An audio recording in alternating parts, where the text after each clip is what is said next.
አገልጋይ መሆኔን የጠላሁበት ጊዜ ነበር። ያገሉኝ ነበር ጓደኞቼ ልጆቼ ያገሉኝ። ኦርቶዶክስ ቤተክርስቲያን ሄዳለሁ። ትንንሽ ልጆች ልብስ ቀሚስ ለብሰው የማርያም ፎቶ ይዘው ሲወጡ አብሬ እንደሱ አረጋለሁ። አንዳንዴ ግን ያስወጡኛል ከልጆቹ መካከል። አንተ ውጣ እዚህ ምን ትሰራለህ? እግዚአብሔር ያያል፣ መገፋታችሁን ያያል፣ ተጣልታችሁ ከሆነ ያያል። ኦርቶዶክስ ቤተክርስቲያን እየሄድኩ አጥር ጥግ ቆሜ ስብከቶችን መስማት ወድ ነበር። ቤት መጥቼ ታሪኩን ነግራቸዋለሁ። የተማርኩትን ለጸሎት እፎርፋለሁ። ክላስ ትቼ እወጣለሁ። አስተማሪዎቹም አንዳንዴ ቪዲዮ ያሳዩታል። ሆድ በቦክስ መጥቶ ሆድ ፈውሷል እና ካጋንንት ነው ይሉሃል። ተርቤያችኋለሁ። የተከራየንበት ቤት በጣም ሲርበን ቲቪ ለማየት ነው ብለን እንገባለን። እኛ እራት ሲቀርብ ለመብላት ነው የምንገባው። አይ20 ይመጣል እና ስኮላርሽፕ ይሰጣል። ሙሉ ስኮላርሽፕ። እዛ ከተማ ስደርስ እንዴት እንደሚቀበሉ እንዴት እንደሚያገኙ ኮሌጁን እንደሚመስል ሁሉ ዝርዝር የተጻፈ ዶክመንት እጄ ሲገባ አሜሪካ ይገባው መሰለኝ። ትልቅ ድግስ ተደገሰ። አባቴ ደስ አለ፣ እናቴ ደስ አለ። ወዳጆቼ፣ ጓደኞቼ አሜሪካ ገሉ አሉ። ቤተ ክርስቲያን መሪዎች መጥተው እጅ ጭነው ጸልዩ፣ ስጦታ ሰጡ። ከጸልዩ ተባረሩ። ደስ ብሎኝ ተሰናብቼ ፎቶ ተነስቼ ብዙ ፎቶ ኤምባሲ ቀጠሮ ደርሶኝ ስገባ ቪዛ ተከለከለ። የተሰበርኩት ስብራት ለኔ ከባድ ነው። እንዴት ብዬ አሁን ወደ ዝዋይ እሄዳለሁ? ተሸኝቼ መጥቻለሁ። ከብዙ ሰው ደግሞ ስጦታ ወስጃለሁ። ሰማይ ምድሩ ዞሮ በጣም ተጎዳሁ። በጣም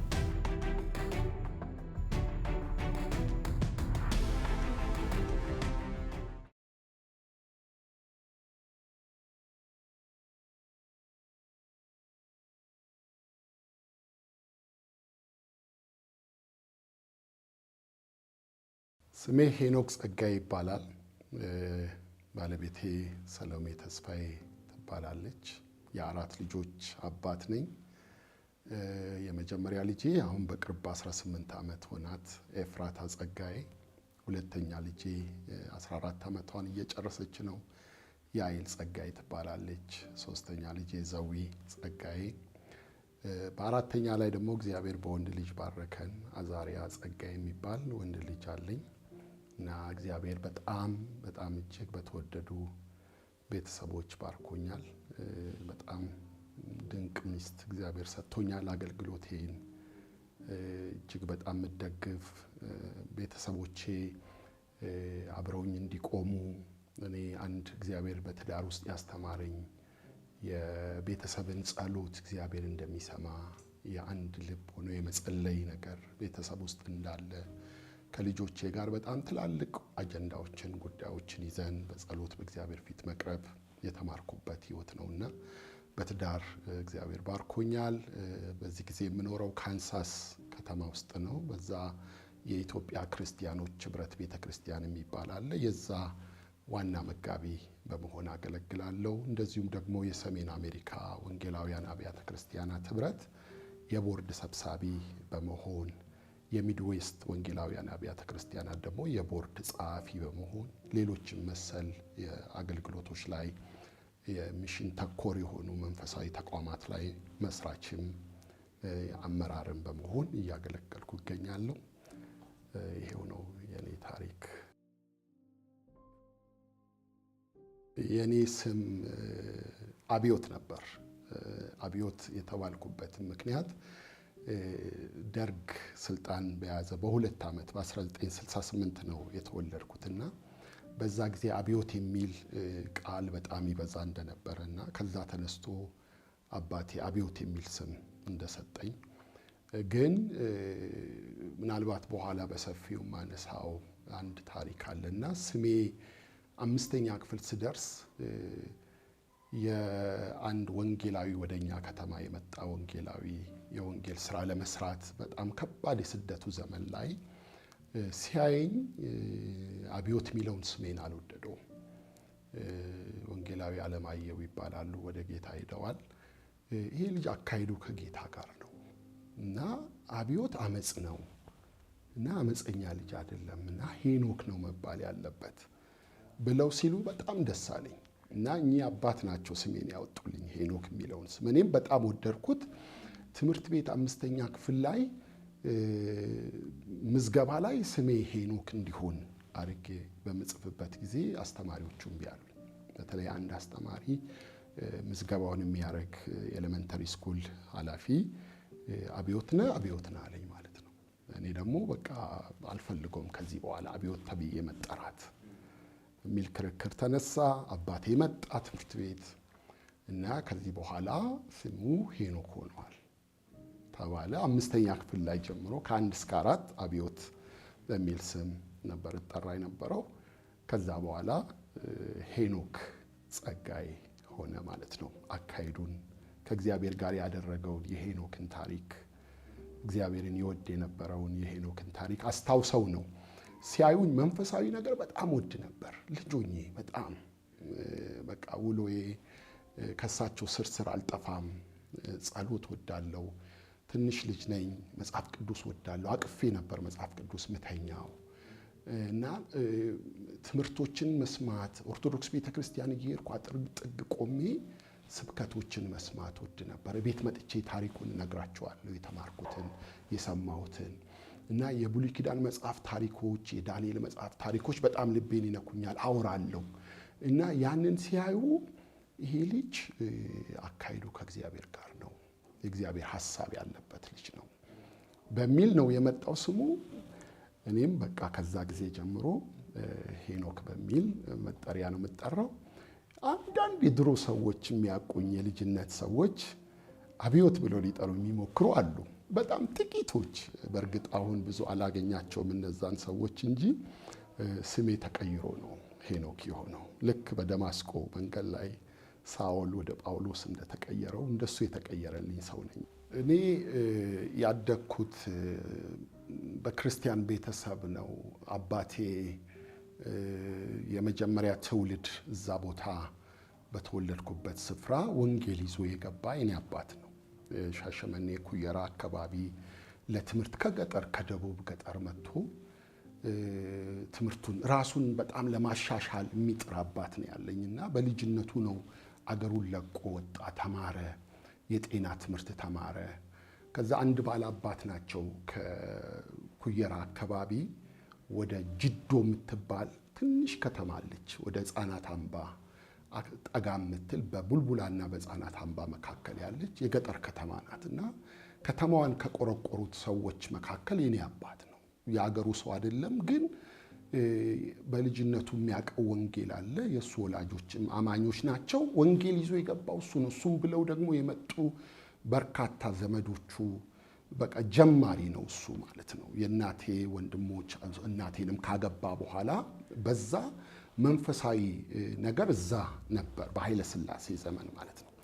እዛው እያለ አባቴ ሐኪም ሆኖ እየሰራ በጣም ሰክሰስፉል ሆነ። በጣም እግዚአብሔር ባረከው፣ ባለጸጋ ሆነ።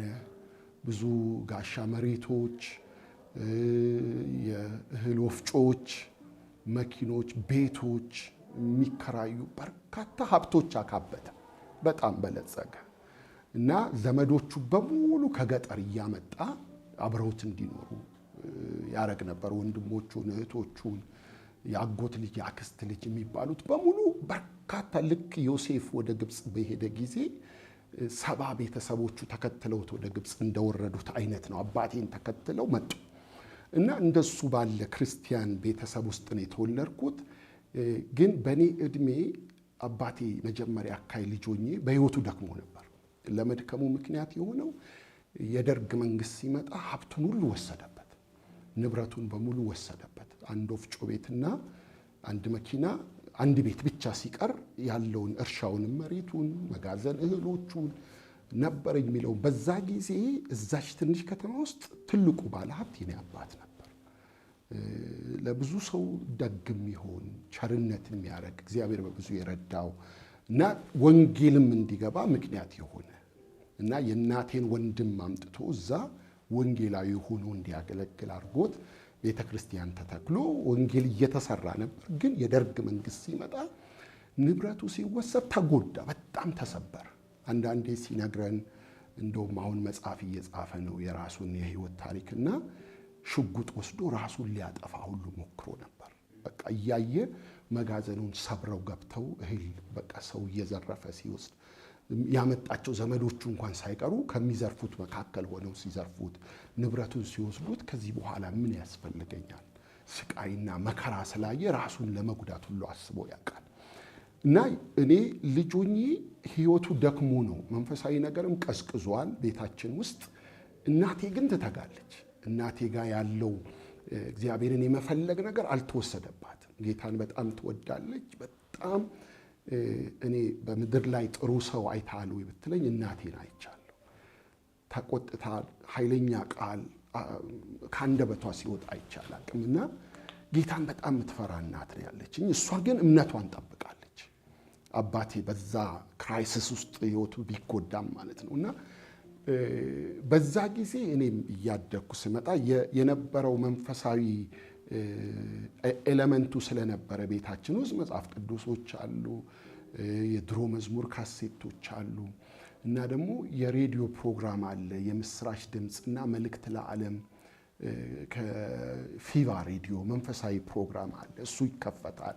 እንደሱ አይነት ሁኔታ ውስጥ ስደትም ኖሮ ቤተክርስቲያን ባይኖርም ግን እግዚአብሔርን የመፈለግ ልብ አለ እኛ መካከል ወንድሞቼ እህቶቼ መካከል ማለት ነው።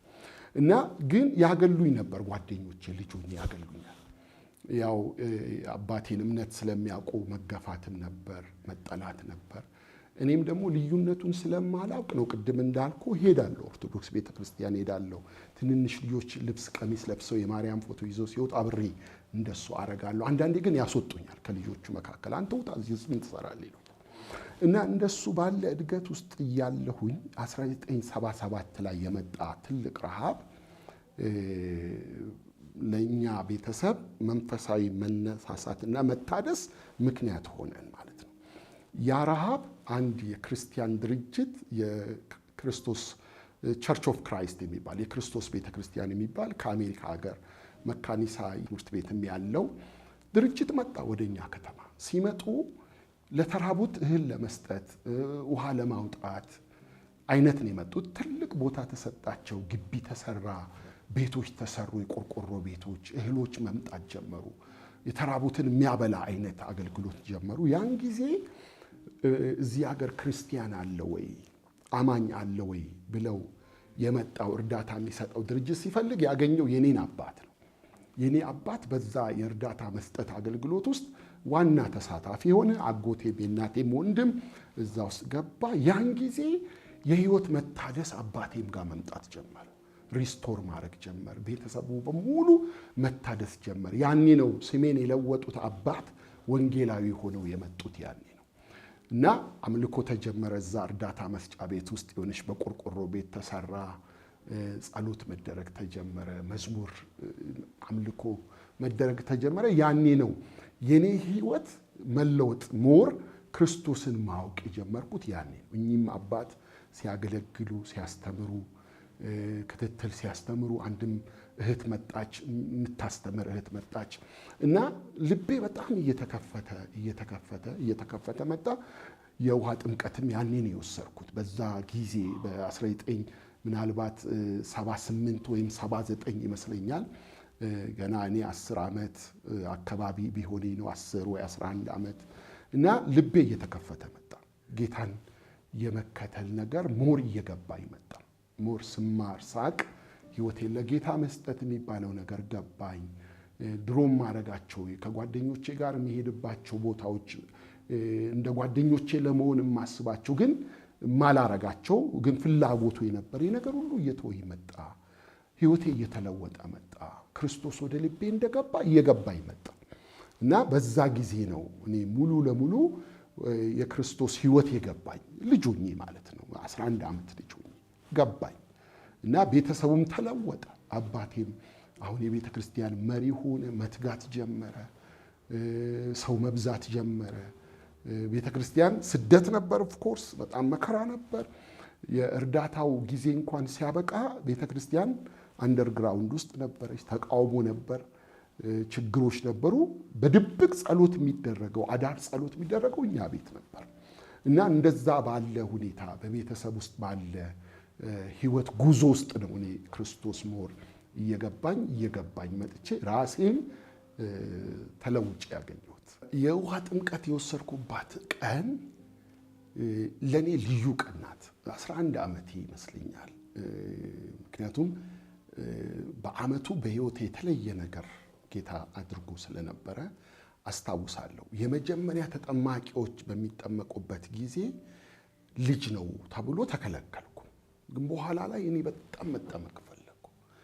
ስጠመቅ የተሰማኝ ደስታ ሳቁ፣ ውሃ ውስጥ የምር ሳቁ። በጣም ነው ሳቁትና ልዩ ደስታ ወደ ልቤ ፈሰሰ። ልክ ኢትዮጵያዊ ጃንደረባ ከተጠመቀ በኋላ ከውሃ ወጥቶ ፊልጶስን መንፈስ ቅዱስ ነጥቆት እሱ ግን መንገዱን ደስ ያለው ሄደ ይላል። ከጥምቀት በኋላ የሆነው ደስታ ማለት ነው። እንደሱ ሆኛለሁ። ያቺ ቀን አትረሳኝም። የተጠመቅኩባት የውሃ ጥምቀት የወሰድኩባት ቀን ለኔ ልዩ የሆነች ቀን ነች። ደስ አለኝ፣ ሳቁ። በጣም በቃ የተሰማኝ ሐሴት ልገልጥልህ አልችልምና ለኔ ሙሉ ድነቴን የቀመስኩትን ህይወቴን በደስታ ያጣጣምኩባት ቀን ነች ያቺ ቀን ማለት ነው።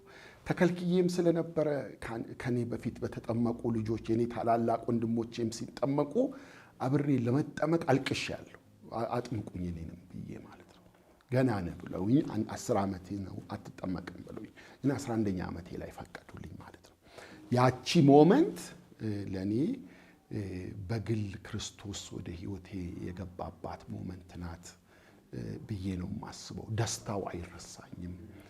የነበረኝ ሳቅ ውስጥ የፈሰሰው ሐሴት አይረሳኝም። ለኔ ያ ትልቅ ቀን ነው። ለኔ እሷን ነው እንደ አንድ ተርኒንግ ፖይንት ወስዳት። በክርስቲያን ቤተሰብ ውስጥ ማደግ፣ የእናቴ ደግሞ መንፈሳዊ ትጋት እና ምሽት የምንሰማቸው የህያው የሬዲዮ ፕሮግራሞች፣ መንፈሳዊ ሬዲዮ ጣቢያዎች በዛ ስደት ጊዜ ለኛ መታነጽና መጽናናት ሆነውናል።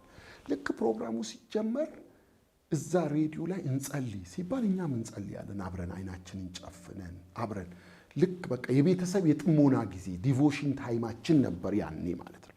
እንደሱ አይነት ሁኔታ ውስጥ ስለነበርኩኝ ጓደኞቼ በጌታ አይደሉ፣ ያገሉኛል ብያለሁ። አንድ ጓደኛ ነው በቃ እንደዛ በነበርኩ ሙስሊም ነው። እናቱ በጣም ትወደኛለች። ቤታቸው ሄዳለሁ፣ እነሱ ቤት ውላለሁ፣ አድራለሁ፣ እሱኛ ቤት ይመጣል። አብረውኝ ከተማ ውስጥ ያደጉ ጓደኞች እምላቸው ቢኖሩም እንኳን ለኔ ቦታ አልነበራቸውም። የነበረኝ የእምነት ያለውበት ያደኩበት እምነት እንትን ስለሚል ያ ተግዳሮት በጣም ነበረው። ፈተና ይሆንብኝ ነበር። ለምንድን ነው የሚገፉኝ? ኳስ ጫወታ እንኳን እንደ ልጆች ለመጫወት ሲሄድ እኔን የሚያደርጉኝ ወይ መጨረሻ ነው፣ እድሉን እንዳላገኝ ያደርጉኛል፣ ይጣሉኛል፣ ይደበድቡኛል። ወንድሜ እየሄደ ይመታቸዋል፣ ይደባደብልኛል። ሁሌ ተመትቼ እያለቀስኩ እመጣለሁ። ታላቅ ወንድሜ ነው ሄዶ እንዴት ትመቱታላችሁ ብሎ የሚማታልኝ እሱ እና በጣም ያገሉኝ ነበር ማለት በቃ አብረን ያደገን የጎረቤት ልጆች ማለት ነው። እሱ ተግዳሮት ነበረብኝ፣ በጣም ከባድ የሆነ ተግዳሮት ነበረብኝ። ያው የነበርኩበት የተወለድኩበት ከተማ እስከ 6ኛ ክፍል ነው የነበረው። 6ኛ ክፍል ሲጨርስ ወደ ሌላ ምዕራፍ ስለገባው እዛ የነበረኝ ህይወት ሌላ ነው።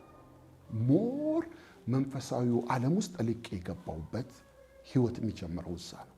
እዚህ የተወለድኩበት ቦታ ላይ ቅድም እዛ አዳር ጸሎት ላይ የምሰማቸውን ነገሮች የመፈለግ ነገር ሳላቅ ውስጥ የገባው መጠማት፣ እግዚአብሔር በእኔም እንዲሰራ መፈለግ፣ የዛ ሰው አገልግሎት ይማርከኝ ነበር። አላቅም፣ ከሱ ውጪ ትልቅ ከተማ ሂጄ አላቅም።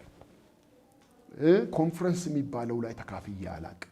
ያቺ ቤታችን ጓዳ ውስጥ የነበረችው የጸሎት እና የሚያገለግለን ወንድም መንገሻ ይባላል። ሕፃናት አምባ ነበር የሚኖረው። መልእክተኛ ነበር። እግዚአብሔር አይኑን ከፍቶለት ነበር እና እሱን እጠማ ስለነበር ሳላቅ ድንገት እኔ ወደዛ ህይወት ውስጥ ገባሁ ማለት ነው። 12ኛ ዓመቴ ላይ አንድ እሑድ ቀን የህይወቴ ምዕራፍ ተቀየረ። የኦሮምኛ መዝሙር ይዘመራል፣ አምልኮ ነው። አባቴ ግቢያችን ውስጥ የጸሎት ቤት ሰርቷል። ወፍጮ ቤት ነበረውና ወፍጮ ቤቱን ሸጠው። ወፍጮን ሸጠውና ቤቱን ወደ ጸሎት ቤት ቀየሩ። እኛው ግቢ ውስጥ ማለት መኖሪያ ቤታችን ውስጥ ቀለም ተቀባ፣ አዳራሹ ወንበር ገባ፣ አምልኮ የሚደረግበት ሆነ። ተቃውሞ ውስጥ ስደት ውስጥ ማለት ነው። እያመለክን አንድ ቀን መጨረሻ ወንበር ላይ ነው የተቀመጥኩት። የኦሮምኛ መዝሙር ይመለካል፣ በጣም ይዘመራል። ራሴን ያገኘሁት ፑልፒቱ ስር ደርሼ ነው። እንዴት እንደደረስኩ አላውቅም። በመንፈስ ቅዱስ መሙላት የሚባለውን አላውቅም። በልሳን መጸለይ የሚባለውን የሰማሁት እዛ አዳር ላይ ነው። ይሄ ሰው የሚናገረውን ቋንቋ ለኔም ስጠኝ እላለሁ። ሌሎቹም ሲናገሩ እዛ አዳር አብሮት የሚመጡ ሰዎች አሉ፣ ሲናገሩ ሰማለሁ። ከዛም ያው መጽሐፍ ቅዱስ ማንበብ ስለምወድ ያየሁት ያነበብኩትም ነገር ስላለ ያቺ ቀን አይኔ በራ። ስወጣ ሁሉ ነገር ግሪን ሆኗል። እንዲህ ይላለሁ፣ ተቀይሮብኛል። ከቸርች በመንፈስ ቅዱስ ተሞላው፣ በልሳን ጸለይኩ። በጣም ኃይለኛ ጩኸት ነው የጮህኩት። እኔ ብቻ አይደለም በዛ ቀን የተሞላሁት፣ ቤቱ ላይ እግዚአብሔር ክብር ወረደ። በቃ ብዙዎቹ በመንፈስ ቅዱስ ተሞሉ፣ በዝማሬ ውስጥ ማለት ነው። ያቺ ዕለት ጀምሮ እግዚአብሔር ወደ አንድ የተለየ ምዕራፍ አስገባኝ። ልጅነቴ ከዛ በኋላ ነው ወደ 7ኛ ክፍል ሳልፍ ወደ ሌላ ከተማ ሄጄ አዳዲስ ልምምዶች ውስጥ እግዚአብሔር ያስገባኝ ማለት ነው። ያን ጊዜ አሁን ከውጪ ከጓደኞቼ ከአብሮ አደጎቼ ከሚገጥመኝ ተግዳሮት ሌላ አዲስ ሰልፍ የገጠመኝ ቤተ ክርስቲያን ውስጥ ነው። የኔ ወላጆቼ ቃለ ሕይወት ባክግራውንድ ነው ያላቸው። የእናቴ ወንድም አጎቴ ወንጌላዊ ሆነዋል። እዛ በመንፈስ ቅዱስ አገልግሎት ላይ ደስተኛ አይደለም። እኔ አዲስ ነገር ይዤ የመጣው መሰለው እና ሁሌ የሚቆጣኝ እሱ ነበር። አስቆሙኝ ያውቃል። ስጸልይ በልሳን ስናገር የሆነ አዳዲስ ነገሮች በእኔ መሆን ሲጀምሩ ይህን ከየት እንዳመጣችሁት አላውቅም፣ አቁሙ ይላል። መረበሽ ጀመርኩ ማለት ነው። ብቸኛው የሚቃወመኝ እሱ ነበር። መሪም ስለሆነ ቤተ ክርስቲያን ውስጥ ለእኔ እሱ ትልቅ ፈተና ነበር። በልጅነቴ ከነበርኩበት ከተወለድኩበት ከተማ እስከወጣ ድረስ በዛ ሁኔታ ውስጥ ግን እግዚአብሔር ስራውን ይሰራ ነበር። መልእክቶች ይመጡልኝ ነበር። ትንቢት እናገር ነበር። መገለጦች ይመጡልኝ ነበር። ይሆናሉ፣ የምናገራቸው ነገሮች ይሆናሉ። አያለው እግዚአብሔር አይኔን ከፈተ። ጸልይም ስለነበረ ያ ጉብኝት ያ የመንፈስ ቅዱስ እሳት ከነካኝ በኋላ እነዚህ ነገሮች መሆን ጀመሩ። ለኔ እንደ ፈተና አርጌ እንደ ትልቅ ተግዳሮት አርጌ ወስደው የነበረው በአጎቴ በኩል ይቀርብብኝ የነበረውን ተቃውሞ ነው። በቃ የሆነ ልምምድ እኔ ደግሞ የትም ሄጄ ያየሁት ነገር አይደለም። አክሰሱም አልነበረኝም። ሄደ የሆነ ቦታ አይተ ኮርጅ የምታመጣው ነገር ቢሆን አንድ ነገር፣ የትም ሄጄም አላቅም። ያዛች ትንሽ ከተማ ውስጥ ወጣ ካልኩኝ ወደ ዝዋይ፣ ወደ ቡልቡላ፣ ወደ አርሲ ነገሌ፣ ሻሸመኔ ከራቁ አዋሳ ነው የማውቀው ማለት ሄዶ ለመመለስ ያህል እንጂ ሰፋ ያለ ኤክስፖዠርም አልነበረኝ። ግን የጌታ መነካት ነበር እኔ ውስጥ የነበረው። የኔ ፈተና የሱ ነበር፣ ተግዳሮቴ የሱ ነበር። ግን ሰዎች እየተጽናኑ ሲመጡ ሳይ፣ ሰዎች እየተጠቀሙ ሳይ የሚገርም አሁን አንዳንዴ ማመን ይከብዳል። ፕሮግራም የሚመራው ሰው ሄኖክ መጥቶ ይጸልያል ይልኛል። ጉባኤ ላይ ቃል የሚያቀርበው ሰው ሄኖክ መጥቶ ይጸልያል ይልኛል። ስብከቱን ጨርሶ መዝጊያ ጸሎት ይጸልያል። 3 ጊዜ ልጸልይ ይችላል በአንድ የእሑድ ፕሮግራም። ስጸልይ ደስ ይላቸዋል። እኔ አላቅም። ስጸልይ ለአንዳንዶቹ በጸሎቴ ውስጥ መታነጽን ይቀበላሉ፣ ይባረካሉ። በቃ ያ አይነት ሁኔታው ስለነበርኩ የመንፈስ ቅዱስ ስራ ይሄ አሁን አንዳንዴ እልልታን ራሱ የመቃወም ነገር ነበር። በዛ ጊዜ ያልኩ ባክግራውንድም ስለነበረ የመጣውም ደግሞ የቸርች ኦፍ ክራይስት የሚባለው ምንትን ዲኖሚኔሽን የመንፈስ ቅዱስ ስራ ላይ በጣም እንትን ነበሩ። የሚያበረታታም አልነበር። ግን ፈነዳ። በቃ ፈነዳ። ራሱን የሆነው እኔ በህይወት ያየሁት ያድል ነበረ። በዛ ጊዜ 12 ዓመቴ ላይ ነበር በመንፈስ ቅዱስ የተሞላሁት። ወደ 7ኛ ክፍል ሳልፍ ከጅዶ ወጥቼ ወደ ህፃናት አምባ ስገባ እዛ አዲስ ኢንቫይሮንመንት ውስጥ ነው የገባሁት። ህፃናት አምባ የመንግስት ልጆች ያሉበት፣ ወላጆቻቸው በጦርነት የሞቱባቸው የደርግ ልጆች የሚባሉ በተለያየ ቦታ ካምፕ ተደርጎላቸው ቤት ተሰርቶላቸው የሚኖሩ ዘመዶች ስለነበሩን እኔም ታላቅ ወንድሜም የመማር ዕድል አግኝተን ወደዛ ገባን።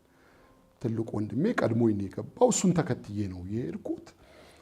እዛ በነበርኩበት ጊዜ የመካነ ኢየሱስ ቤተክርስቲያን ነበረች እዛ ማለት ነው። ውስጥ ለውስጥ ያገለግለን የነበረው ሰውም ከመካነ ኢየሱስ ቤተክርስቲያን ጋራም ግንኙነት የነበረው ነበር ይመስለኛል። አሁን በግልጽ ባላስታውስም፣ ግን ጸሎት አምልኮ ፕሮግራም ተጀመረ። እዛ የርኩ ማገልገል፣ መገልገል፣ መጸለይ በጣም የሚገርም በቃ ሪቫይቫል መጣ። የሚገርም ሪቫይቫል። በዋናነት እዛ ከነበሩ መሪዎች መካከል የኔ ታላቅ ወንድም ሙሴ ይባላል። 4 ዓመት ነው የሚበልጠኝ። እሱ በጣም ያገለግላል። በጣም የተሰጠ ነው። እንደውም እኔ ምሳሌ አድርጌ የማይወሱን ነው። እንደሱ መሆን ነው የምፈልገው።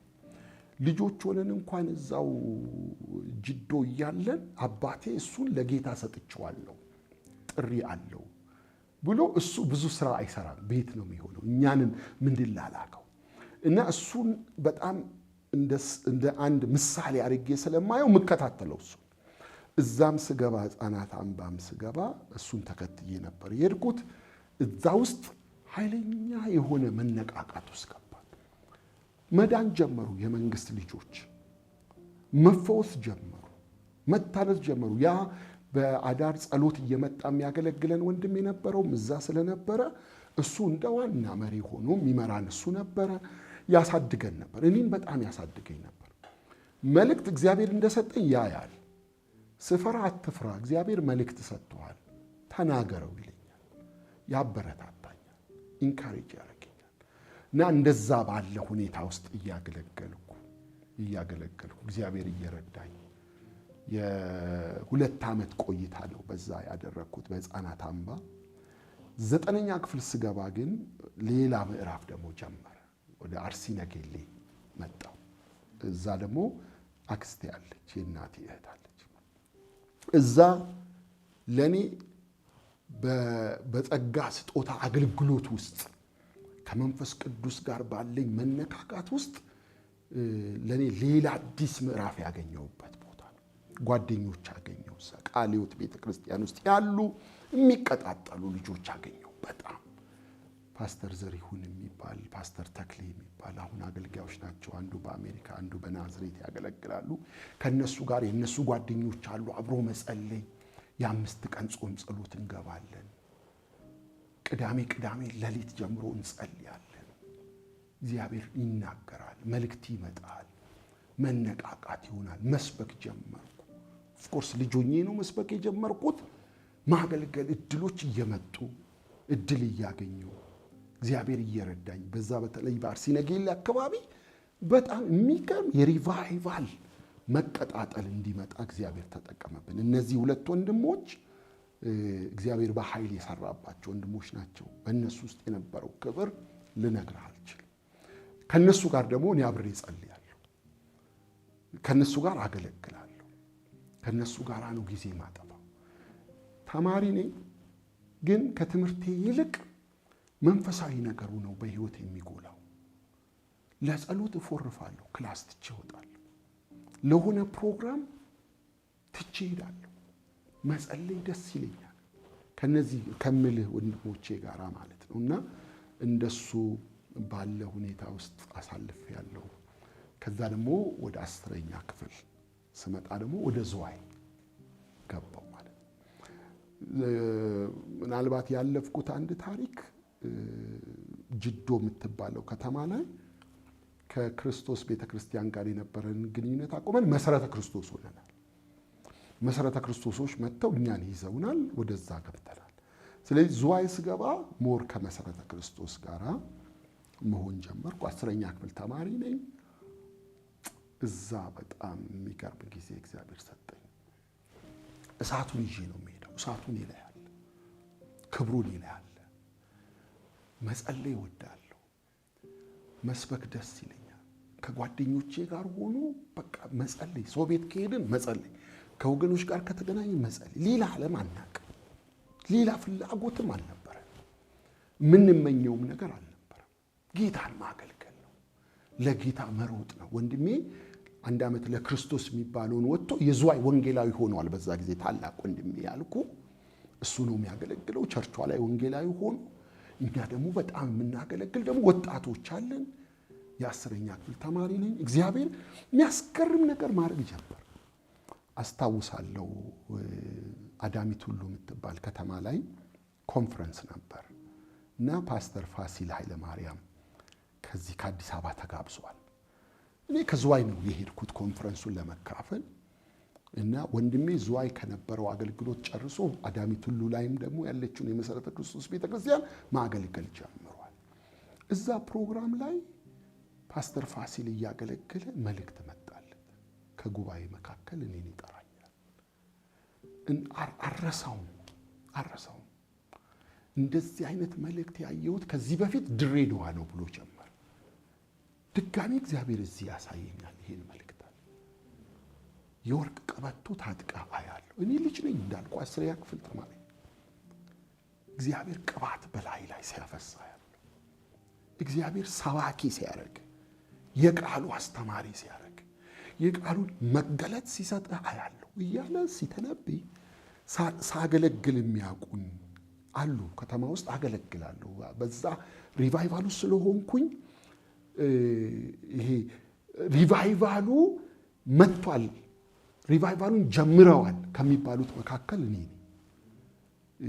በቃ ካለው እዛ ጉባኤ ውስጥ ካለው የሆነ ነገር እግዚአብሔር ስለሚያደርግ ሰው ያውቃል። ይሄን ልጅ እግዚአብሔር አስነስቶልናል፣ ይሄን ልጅ እግዚአብሔር ሰጥቶናል ነው የሚባለው። እና ህዝቡ በጣም ተደሰተ። ቤተ ክርስቲያኒቱ በጣም በደስታ በሐሴት ቤቱ ተደበላለቀ። ፓስተር ፋሲል አያውቅኝ፣ መልእክቱን ግን አመጣ። ዋሽንግተን ዲሲ ሆኖ በስልክ ነገርኩት። አንድ ጓደኛዬ አገናኝቶኝ ማለት ነው። እና አስታወሰ። በጣም ለረጅም ጊዜ በፊት ከ30 ዓመት በፊት የነበረ ሁኔታ ነው የምነግርህ። እና እንደሱ እግዚአብሔር በዛ ህይወቴን እየነካው እያገለገልኩ መስበክ ጀመርኩ። እሰብካለሁ። እግዚአብሔር ቃል ይሰጠኛል፣ መልእክት ይሰጠኛል። 11ኛ ክፍል ስደርስ የዝዋይ አብያተ ክርስቲያናት ያዘጋጁት ኮንፈረንስ ላይ ፓስተር ጎሳዬ ህብረት አምባ፣ ፓስተር ታሪኩ ከቀጠና 2 ተጋብዘው ዘማሪዎች ተጠርተው ትልቅ ኮንፈረንስ እየተጠበቁ ቀሩ። የሆነ ነገር ተፈጠረ። አይ ቲንክ የትራንስፖርት እጥረት ይሁን የሚገቡበት ቀን ላይ መግባት አልቻሉም። መሪዎቹ ተጨነቁ። ምን እናርግ? ድንገት ከነሱ መካከል አንዱ ለምን ሄኖክ አይሰብክም? ይታይ የከተማው ኮንፈረንስ ነው። እኔ ትንሽ ልጅ ነኝ፣ አልጠበቅኩም።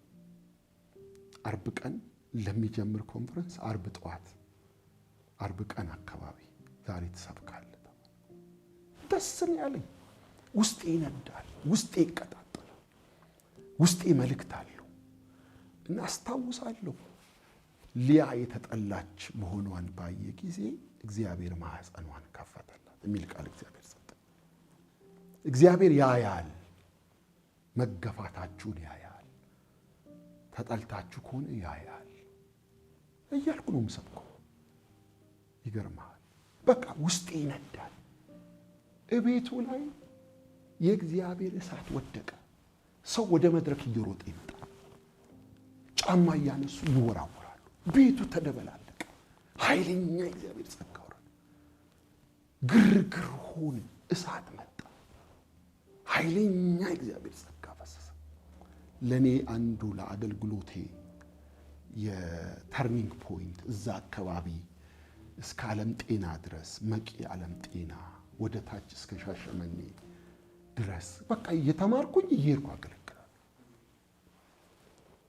ቀጫጫ ነበርኩ፣ ትንሽ ልጅ ነበርኩ። አንዳንድ ቦታ እንደውም ሄጄ ይሄ ነው እንደሚሰብከው ተብያቃለሁ። ዓለም ጤና ላይ እንደሱ ተብያቃለሁ። ከአዲስ አበባ የመጡ ሁለት አገልጋዮች ነበሩ። ስማቸውን መጥራት አልፈልግም። አንዱ ሰባኪ እሱ ነው ሲባል ግራ ገባቸው። የሁለተኛው ክፍለ ጊዜ ላይ ሳገለግል እግዚአብሔር መልእክት ሰጠኝ። በኤችአይቪ የተያዘች ሴት አለች፣ በየቀኑ መስታወት ፊት የምትቆም ይሄው ሰውነቴ እያለቀ ልሞት ነው የምትል ጌታ ፈውሻታለሁ ይለኛል የሚል መልእክት ሰጠኝ። ያቺ ሴት እዛ ጉባኤ ውስጥ አለች። አሁንም ልነግርህ አልችልም። እግዚአብሔር በሚያስገርም ሁኔታ ክብሩን ገለጠ።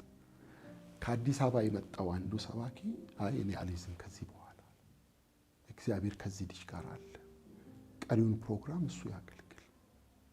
እንደዚህ የምነግር በጣም በርካታ ታሪኮች አሉ። የልጅነቴ ወራቶች አንዳንዴ ጌታን ጠይቀዋለሁ፣ ወደ ልጅነቴ መልሰኝ እለዋለሁ። ሞር መጽሐፍ ቅዱስ ትምህርት ቤት ስገባ ቲዮሎጂ ስማር ጥንቃቄ ማብዛት ሲጀምር የሆነ ነገር ከውስጥ እየቀነሰ ሲመጣ ታወቀኝ። ሃይ ስኩል ስጨርስ ውጤት መጥቶልኛል ማትሪክ፣ ግን ጎበዝ ተማሪ አልነበርኩም።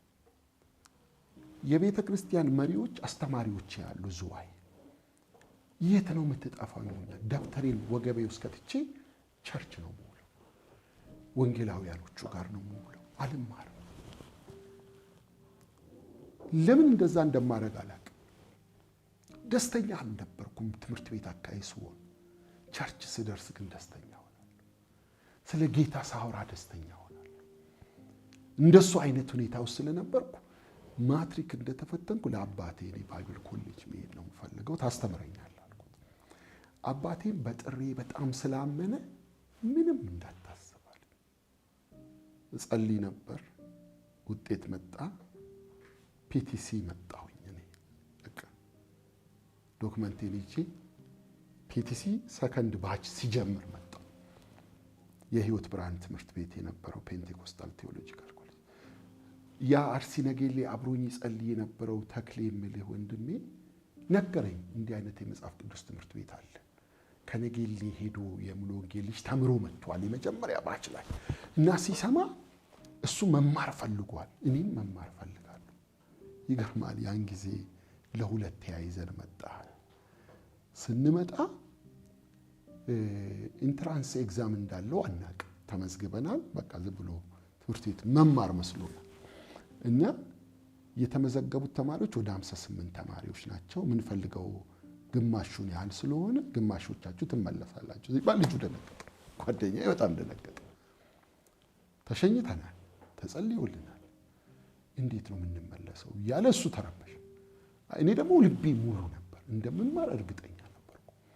የተሰጠንን ፈተና በማግስቱ መተን መካኒሳ ጋር ዘመድ ቤት አረፍን። በማግስቱ ሄደን ስናይ ካለፉት ሊስት ስማችንን አገኘን እና እንደሱ ሆኖ ነው ወደ ባይብል ስኩል የሄድኩት ማለት ነው። እና ልቤ ጌታን ለማገልገል ለጌታ ለመኖር ነው። በቃ ከልጅነቴ ጀምሮ እስከ ዛሬ ድረስ ከዚህኛው መንፈሳዊ ሰርክል ውስጥ አልወጣው። የምፈልገው ለጌታ ክብር መኖር። የልጅነቴ አምላክ እግዚአብሔር ይናገረኛል፣ አንዳንዴ እመልሳለሁ ይለኛል። ያ ዕውቀት ገብቶ ልምምዴን ቀንሶብኛል። ዕውቀት ገብቶ መንፈሳዊ ጥማቴ ላይ ተጽዕኖ አድርጎብኛል። እንድፈራ እንድጠነቀቅ አድርጎኛል፣ ጠቅሞኛል። ስለ ስብከት ዘዴ ማወቄ ጠቅሞኛል። እንዴት ቃሉን እንደምፈታው እንደምተረጎመው ማወቄ ጠቅሞኛል። እሳቱን ግን በተወሰነ ደረጃ ቀንሶብኛል።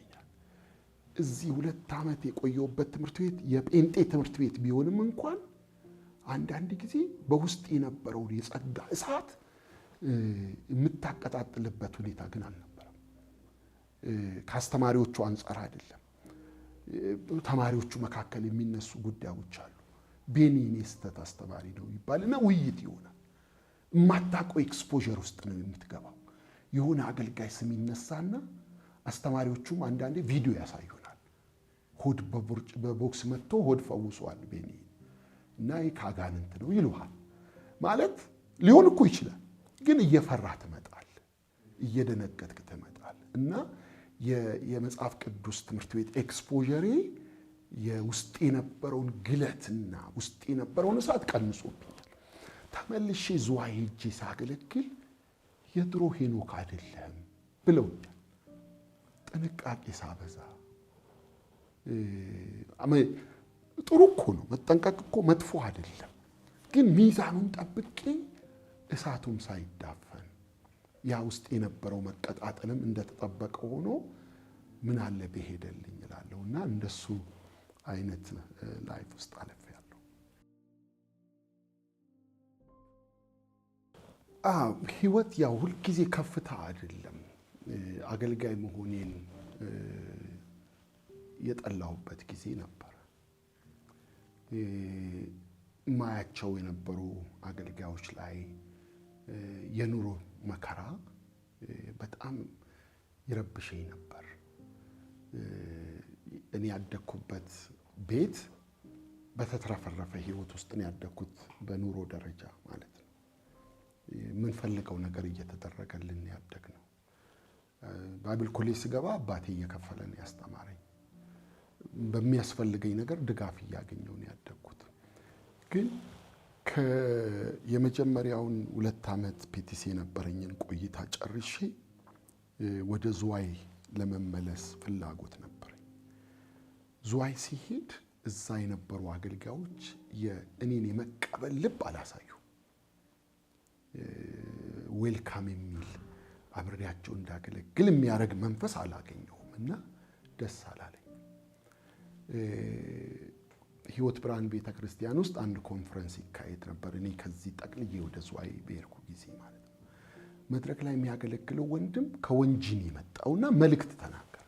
በቅርብ ነው ከአዲስ አበባ የመጣው፣ ባይብል ኮሌጅ ውስጥ የነበርክ፣ እግዚአብሔር ወደ አዲስ አበባ ተመለስ ይላል። አልቆየሁም። ይሄን መልእክት ሰማ የኔ እንደሆነ ስላወቅኩኝ 3 እግር ያለው ወንበር አንድ ገዛው። ትንሽ ቦርሳ ውስጥ ልብሴን ያዝኩ። ጓደኛ ያለ እዚህ አዲስ አበባ አብሮኝ ተምሮ እሱም ከክፍለ ሀገር ነው የመጣው፣ ቀርቷል እዚህ። በቃ እመጣለሁ አልኩት። በጣም ጥሩ ወዳጄ ነው እና አለኝ ቤት ተከራይቻለሁ አብረን እንኖራለን አለ። መጥቼ አዲስ አበባ መኖር ሲጀምር ያቺ 1 ዓመት ለኔ ከባድ ጊዜ ነበረች። በጣም በጣም ከባድ ጊዜ። አገልጋይ ለምን ሆንኩ? ያ ውስጥ የነበረው ረሃብ፣ ውስጥ የነበረው ፍላጎት፣ እድል አግኝተ ማገልገል ትፈልጋለህ፣ ለጌታ መሮጥ ትፈልጋለህ። ያንን አይነት እድል በደንብ አላገኘው። አያቆኝም። የክፍለ ሀገር ልጅ ነኝ። ተማሪ ሆኜ 2 ዓመት በቆየሁበት ጊዜ የአዲስ አበባ ልጆች አብረውኝ የሚማሩት እነሱ አጥቢያ ቤተክርስቲያናቸው ላይ እንዳገለግል አድርገውኛል፣ እንድሰብክ አድርገውኛል። አንዳንዶቹም የሰሙ እንዳገለግል አድርገውኛል። በጣም ደግሞ መድረክ የከፈተልኝ ፓስተር ከበደ ደጉ ወደ ጌታ ሄዷል። ጽዮን ቤተክርስቲያን ካሳንቺስ በጣም አገለግል ነበር። በጣም ይወደኝ ነበር። ትላልቅ ሆቴል ያሳየኝ እሱ ነው። ሸራተን ጋብዞኝ ያውቃል። በዛ ጊዜ ልጅ ሆኜ ተማሪ ሆኜ ባይብል ኮሌጅ እና ግን መጥቼ ያኔ የነበረው ህይወት ከባድ ነበር። ፋይናንሻሊ የገንዘብ ችግር በጣም ነበር። የኑሮ ክብደት ነበር።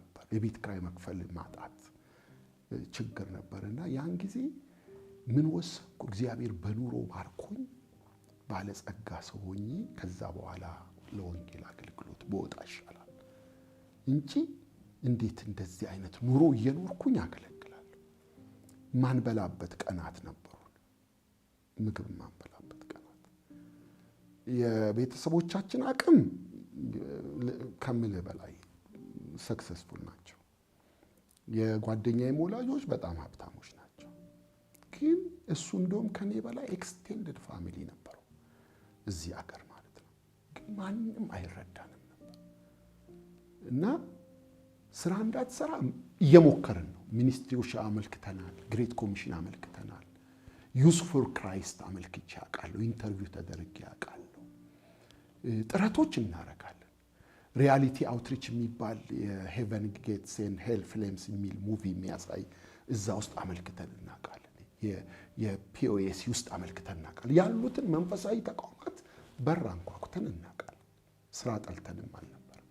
የሆነ ስራ መንፈሳዊ ተቋም ውስጥ ገብቶ እየሰሩ ጌታንም የማገልገል ፍላጎት ነበር።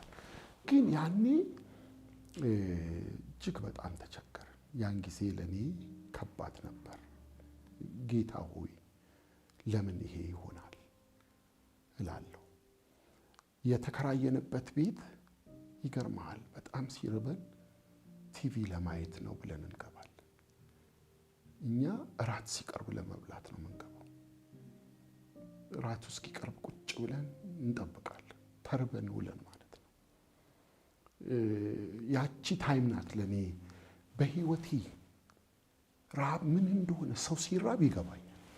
ተርቤ አይቼዋለሁ። ፈቅጄ ነው የተራብኩት። ኦፍ ኮርስ ተቸግሬ አይቼዋለሁ። እንደዛም ሆኖ ትምህርቴን ለመቀጠል ውጭ ሀገር እጻጻፋለሁ። ከጓደኛዬ ጋር እንጻጻፋለን፣ በር እናንኳኳለን። ወደ ውጭ ሀገር የመሄድ ፍላጎትም ነበረ። ጥረት እናደርጋለን፣ እንሞክራለን። አንዴ የምመሰክርልህ በዚህ ችግራችን ጊዜ የቤት ክራይ መክፈል አቃተን። የተከራየናት እህት ደግሞ ክርስቲያን ነች። 3 ወር የቤት ክራይ ሳንከፍላት ቆየን እና መጸለይ ያለብን ተባባልን። እንጹም፣ 5 ቀን እንጹም፣ እግዚአብሔርን እንፈልገው። ልንጾም በእርግጥ የሚበላም የለም፣ እንጸልይ። እንደውም አንዳንዴ በሮች ተከፍተውልህ ለማገልገል ከሄድክ የምትሰጠ 10 ብር ነች፣ በፖስታ ተደርጋ ማለት ነው። ያችን 10 ብር የሆነች ነገር በልተንባት ነው የምንገባው፣ ለ3 ማለት ነው። ሳምቡሳም ቢሆን ዳቦም ቢሆን በልተን እንገባለን። እንደውም አንዴ ማስታውሰው አንዱ ጓደኛችን 22 ሙሉ ወንጌል ወጣቶች ጋር ሊያገለግል ተጋብዞ የተቸገርንበት የከባዱ ጊዜ ማለት ነው።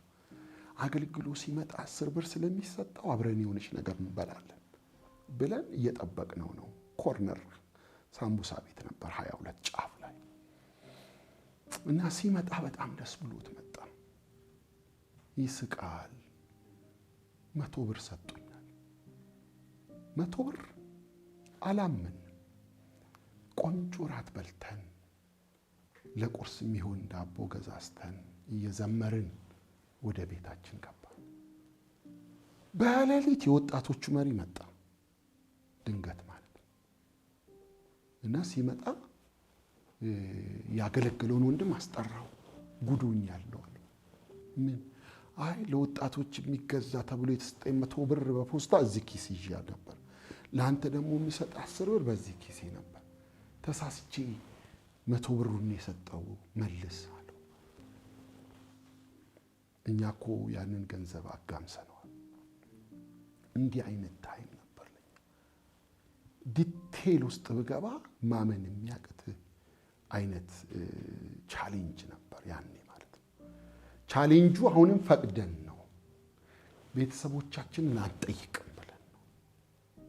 ደህና ናቸው ሲሉን ደህና ነን እያልን ነው። ተቸገራቸው ሲሉን አለን እያልን ነው። ጌታ አይደለው የጠራን? እግዚአብሔር ለምን አያኖረንም? ኤኒዌይ ያቺ ጸሎቷ የ5 ቀን ጾም ጸሎቷ ነገር የተቀየረባት ጊዜ ነች ለኛ። ከልባችን በእግዚአብሔር ፊት ሆነን ማለት ነው እንጾማለን፣ እንጸልያለን። በ3ኛው ቀን አንድ ወንድም መጣ ቤታችን። ያውቀዋል ቤታችን ስልክ አልነበረም፣ የእጅ ስልክ አልተጀመረም። መጥቶ አንኳኳ ማለት ነው። ያው ብዙ ጊዜ ወጣቶች ጋር ስለሚጠራ ለአገልግሎት ነው የመጣው ሚል ነው የኛ እምነት የነበረው። ግን አይደለም። ሀብታሞቹ ምናቃቸው የቤት ለቤት ፕሮግራም ምናገለግላቸው 1 ብር አንስተው የመስጠት ነገር አልነበረም ልባቸው ውስጥ። እግዚአብሔር ዝም አሰኝቷቸው።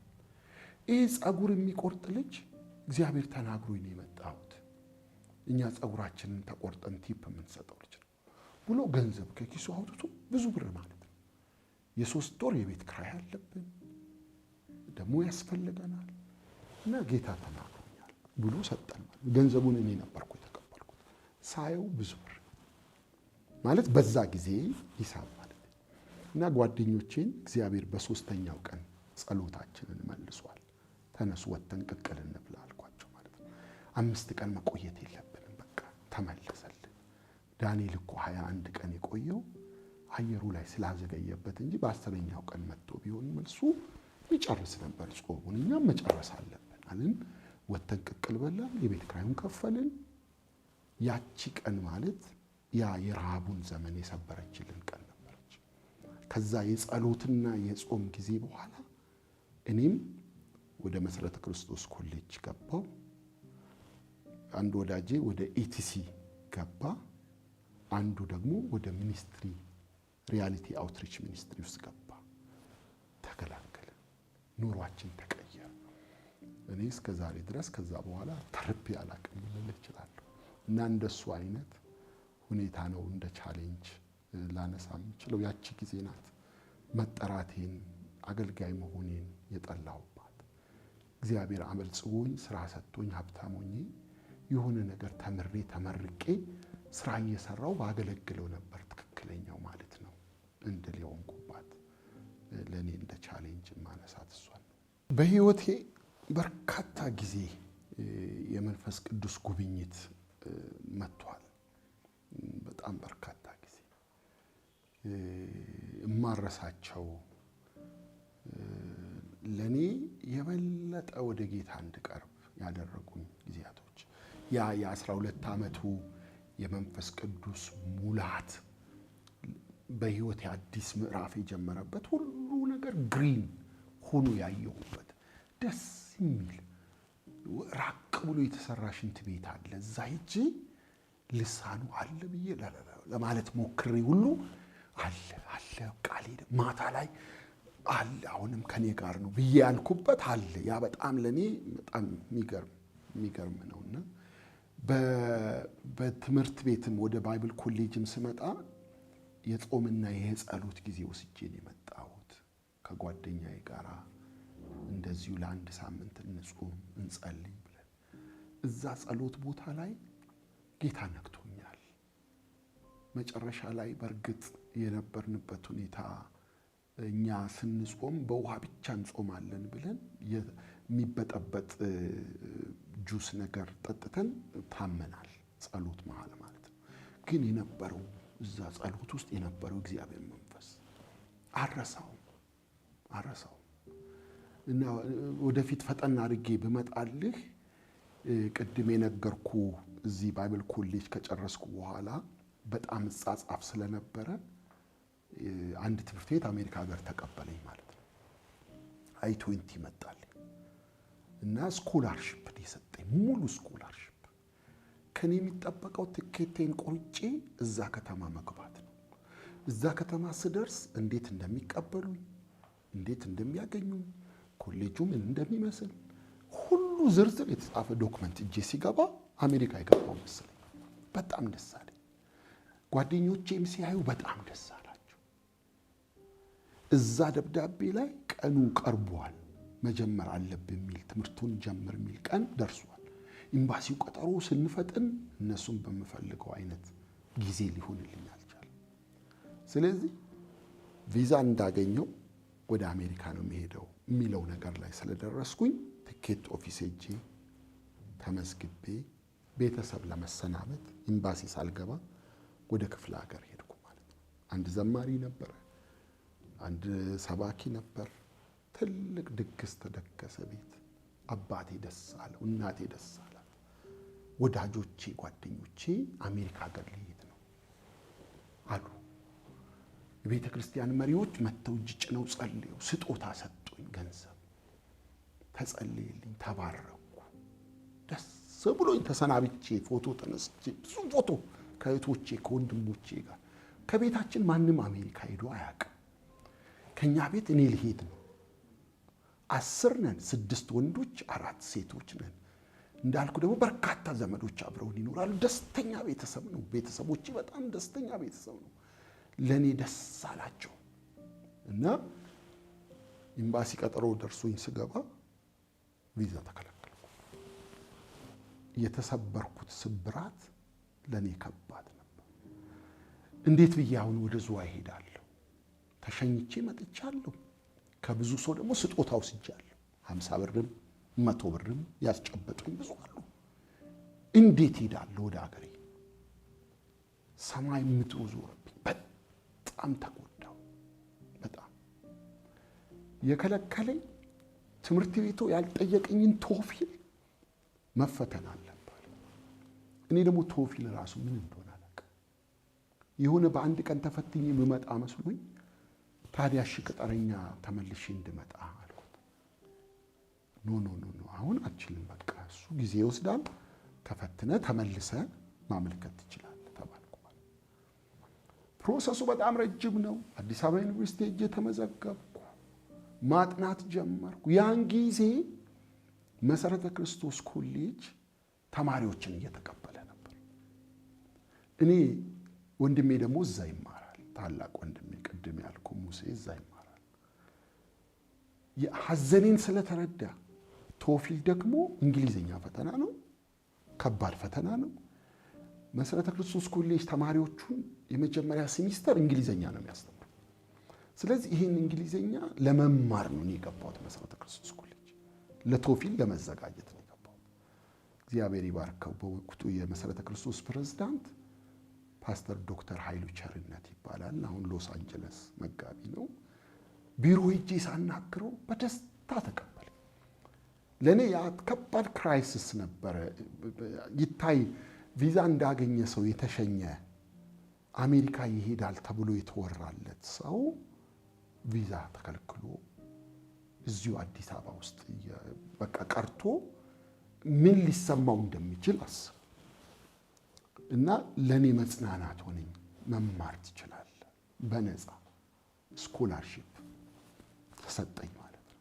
አረሳውም የፓስተር ኃይሉ ቸርነትን ውለታ ማለት ነው። ለኔ ትልቅ ረፍት ሆነኝ። እዛ እየተማርኩ ለቶፊል መዘጋጀት። ሌላ አንድ ወዳጄ ነበር ቶፊል ለመፈተን የሚያጠና፣ ከሱም ጋር ማጥናት ጀመርኩ። ሳምፕል ቴስቶችን አገኘሁ። ኤኒዌይ ጊዜው ደረሰ። ከደቡብ አፍሪካ የሚፈትነን ሰው መጣ። አዲስ አበባ ዩኒቨርሲቲ ግቢ ውስጥ ተፈተንኩ። የምትፈልገው ነጥብ ለማለፍ አሁን 151 ፖይንት ይሁን አሁን በትክክል አላስታውስም። በቃ አልፋ የምትፈልገውን ፖይንት አገኘው ማለት ነው፣ ማለፊያዋን። ከዛ እግዚአብሔር ረዳኝ፣ ደስ አለኝ። ከቶፊል ተፈተና አይደል ያሉኝ አልኩ። ትምህርት ቤቱ ደግሞ i20ን አዲስ ላከል ለቀጣይ አመት ማለት ነው ሴሚስተር። ቀጠሮ አስያዝኩ፣ የኮቴ ከፈልኩ። ስገባ ደሞዝ ስንት ነው አለችኝ። አይ እኔ ደሞዝ የለኝም፣ መጽሐፍ ቅዱስ ትምህርት ቤት እየተማርኩ ነው። አይ በቃ አትመለስም፣ አልሰጠም አለች። ሁለተኛ ጊዜ። ያ ጊዜ ለኔ በጣም ትልቅ ጨለማ ነበር። ሳላቀው ወደ አሜሪካ የመሄድ መንፈስ ውስጥ የገባው ኦብሰስድ፣ ወይ መሄድ ወይ መሞት አይነት ነገር። ለምን አልሄድም? ገብቷል። የተወራው ነገር ውስጤን በጣም ያዘው። መሄድ አለብህ፣ በቃ አንተ መሄድ አለብህ። ቤተሰቦቼ መጨነቅ ጀመሩ። አባቴ በተለይ በጣም መጨነቅ ጀመሩ። በቃ ኬንያም ይሁን ላገኝ አልኩ። በቃ ልውጣ ከዚህ የሚያገኝ ሰው አልሄድክም እንዴ ይላል። መች መጥተህ ነው ይሉኛል። ተሰቃየሁ በጣም። ሁለተኛ ስከለከል ለትምህርት ቤቱ ደግሞ ኢሜል ሳረግ አይ ኔክስት ሴሚስተር መሞከር ትችላለህ ከፈለክ ይሉኛል። ትምህርት ቤቱ ደግሞ እኔን ለማስተማር ሸክም ተቀበለ። አላቅም፣ እናድስልሃለን፣ ቀጥሎ መግባት ይቻላል። አስቀጠርኩ። ሶስተኛ አላገባህም፣ አንሰጥም። አራተኛ አንሰጥም። አምስተኛ፣ ስድስተኛው ላይ ነው የመንፈስ ቅዱስ ኢንካውንተር ወደ ህይወቴ የመጣው። ስድስተኛው እሱን ልነግር ነው። ካሳንቺስ በጣም አገለግላለሁ ብያለሁ፣ ጽዮን ቸርች። እዛ ሳገለግል ያው ኦብሰስዶኛለሁ። የአሜሪካ ጉዞ ጉዳይ በጣም አይምሮዬን ይዟል። ጥረት እያደረኩ ነው፣ አላቆምኩም። እና እዛ ፕሮግራም ላይ አንዲት እናት እዚህ ሸራተን ዝቅ ብሎ ምን ጸልይ ወገኖች እናቶች አሉ መተቃል አካፍለናል። ልክ እኔ እሑድ ቀን ሰብኬ በዛ ሳምንት ኤምባሲ ገባለሁ። ሰኞ ነው ናና እንጸልይ ማነው አገልግለን ያለች። ሰኞ ላገለግል ሄጄ እዛ ቦታ ላይ በምትመራው እህት በኩል መልእክት መጣል። ፓስፖርት ኪሴ ውስጥ ይዤ ነው የምዞረው በዛ ጊዜ እና መልእክቱ ውስጥ ፓስፖርት ኪስ ውስጥ አለ የሚል ሁሉ አለ። በር ተዘግቶብህ ተጎታል፣ እኔ አሁን ከፍቼልሃለሁ ይላል፣ ትሄዳለህ ይላል የሚል መልእክት መጣ። በጣም ደስ አለኝ። ወደኩ። እንደዚህ ነው የተደፋሁት። ይታይ ውስጥ ያለውን ፍላጎት የሚነካ ድምፅ መስማት። ተዘረርኩ ነው የምልህ፣ ተዘረርኩ። እናቶች ናቸው፣ እህቶች ናቸው፣ ሁሉም እጅ ጭነው ጸለዩልኝ። ልገባ ነው። ጥቂት ቀናት ነው የቀረኝ። ሄድኩ ማለት ነው ኤምባሲ ውስጥ። ያኔ ኤምባሲው እንደ ደረጃ ነገር አለው፣ ፎቅ ነገር አለው። 5 መስኮቶች ነበሩ። 5ቱንም መስኮቶች አዳርሻለሁ። 5 ሴቶች ናቸው ያናገሩኝ። 6ኛ ላይ ያገኘሁት አበሻ የሚመስል አሜሪካዊ አናገረኝ። ሲያናገረኝ እኔ እርግጠኛ ነኝ 2 ጓደኞቼ ደግሞ መጥተዋል። ወንድሜና አንድ ጓደኛዬ ታች እየጠበቁኝ ነው። እኔ ገብቻለሁ።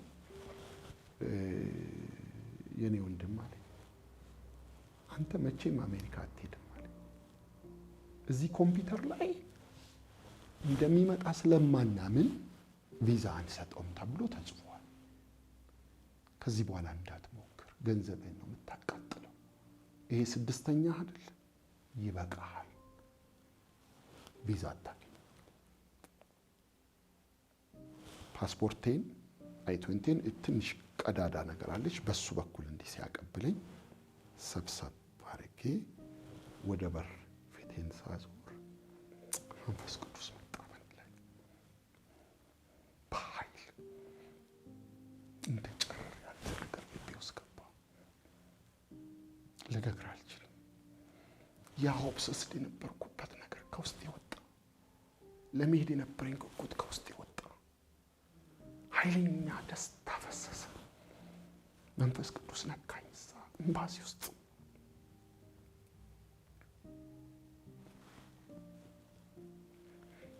ያሳለፍኩት ከባድ ጊዜ ስለነበር ፔንፉል ነበር ለኔ። ቪዛ ሳታገኝ ትሸኛለህ። ያቺ ቀን እንደ ጨረር ያለ ብርሃን ነው ልቤ ውስጥ ገባ።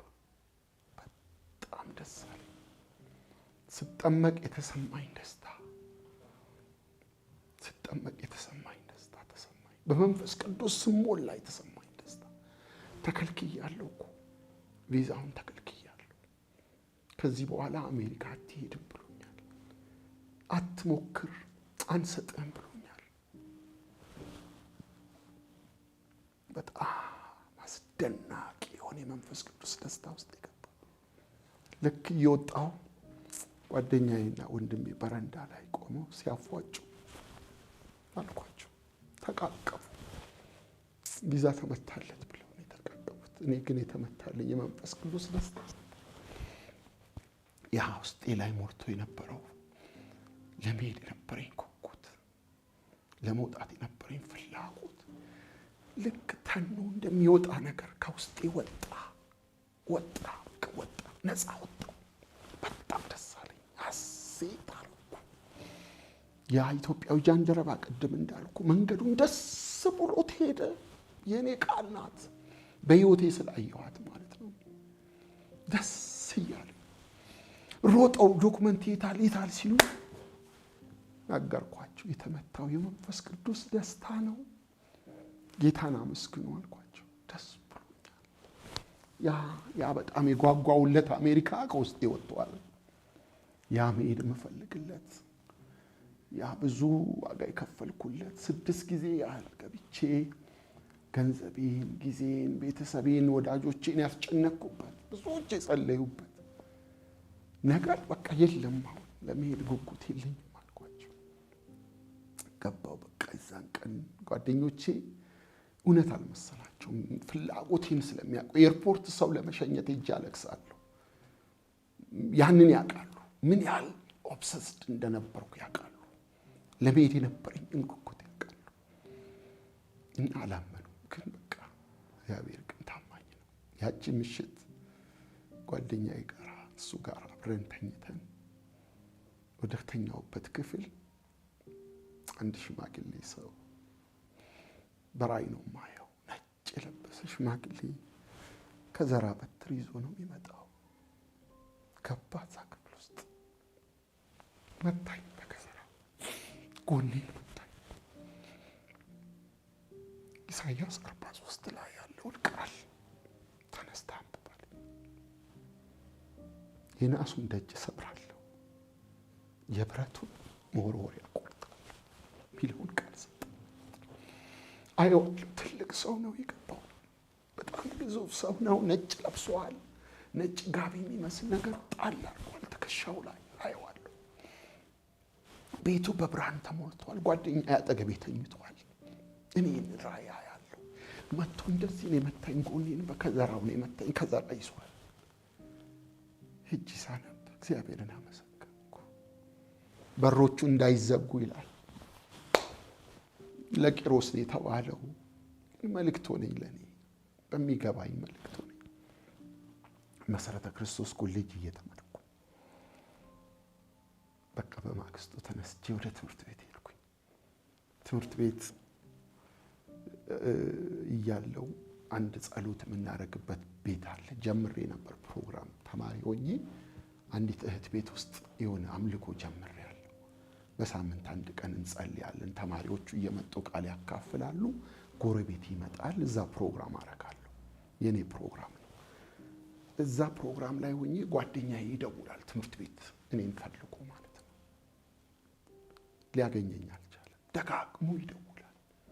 ፕሮግራም ላይ ስለነበርኩ ጠዋት ተለያይተን ተመልሼ ወደ ኮሌጅ ስገባ አረ መንግስት በጣም እየደወለልህ ነበር አሉኝ። በጣም ፈልጓል አሉኝ። እዛ እሱንም የማገኝበት ስልክ ነበረ። ስደውልለት ዲቪ ወጥቶልሃል አለ። ከፖስታ ቤት መምጣቴ ነው። እሱን ልነግርህ እኮ ደጋግሜ ደወልኩልህ። ዋው! እግዚአብሔር ግን እንዴት ታማኝ ነው። አትሄድም ያለኝ ሰውየው እዚህ ኮምፒውተር ውስጥ አናምንም፣ በቃ ያንተን ጉዞ አይመለስም ተብሎ ተጽፎብሃል። ከዚህ በኋላ ገንዘብ አታባክን ያለ። በቃ ያንን መልካም ዜና ስሰማ ትምህርት ቤት አላደርኩም። ታክሲ ይዤ ወደ 22 መጣሁ። ጓደኛዬ ያለበት የሚኖርበት ቤት መጣሁ። ያ ምሽት ጌታን አመሰገንን። እግዚአብሔር መልካም አምላክ ነው። እግዚአብሔር ደግ አምላክ ነው። ለኔ ኢንካውንተር ምላት ያቺ ኤምባሲዋ ላይ ልክ ፊቴን ሳዞር የገባችው የመንፈስ ቅዱስ ጨረር ውስጥ ገባችሁ። በዛ ነው ወደ አሜሪካ ሀገር በቃ በአጭር ጊዜ ውስጥ ልክ የመሰረተ ክርስቶስ ኮሌጅ ትምህርቴን ስጨርስና ቪዛውን ስቀበል እኩል በሰባተኛው የኢያሪኮ ቅጥር እንደወደቀው ማለት ነው። በሰባተኛ ላይ የአሜሪካ ኤምባሲ ቪዛ ሰጠኝ። ምንም በቃ ገባው። ቪዛዬን ይዤ ወጣሁ። ካሊፎርኒያ ነበር የሄድኩት፣ ሳንዲያጎ። እዛ ስገባ ታላቅ ወንድማችን ቀድሞ ሄዷል። 1-2 ዓመት ቀድሞኝ ሄዷል። ወንድሜ ያለና ሲሄድ ከዚህ ሲሄድ ከሞቀ አገልግሎት ውስጥ ነው የሄድኩት። እዚህ ያለው በጣም ነው ማገለግለው። በጣም ክፍለ ሀገር በተለይ የመጣሁበት አካባቢ ላይ በጣም አገለግላለሁ እና ሻሸመኔ ላይ ስቴዲየም ኮንፈረንስ አገልግዬ ነው ወደ አሜሪካ የሄድኩትና ለአገልግሎት በጣም መነሳሳት ውስጥ በኃይል የነበርኩበት ጊዜ ነው። ለአሜሪካ ስደርስ የምሰማቸው ነገሮች ልቤን በጣም መጉዳት ጀመሩ። አሁን መጋቢ ሆኜ ስለማቀው አሜሪካ ሀገር ፓስተር ስትሆን የምትጠነቀቃቸው ጥንቃቄዎች ይኖራሉና እዚህ ሀገር እኮ አገልጋይን አይፈልጉም ይሉሃል፣ ይመጡና ሰዎች እዚህ ሀገር እኮ መድረክ የለም ይለዋል።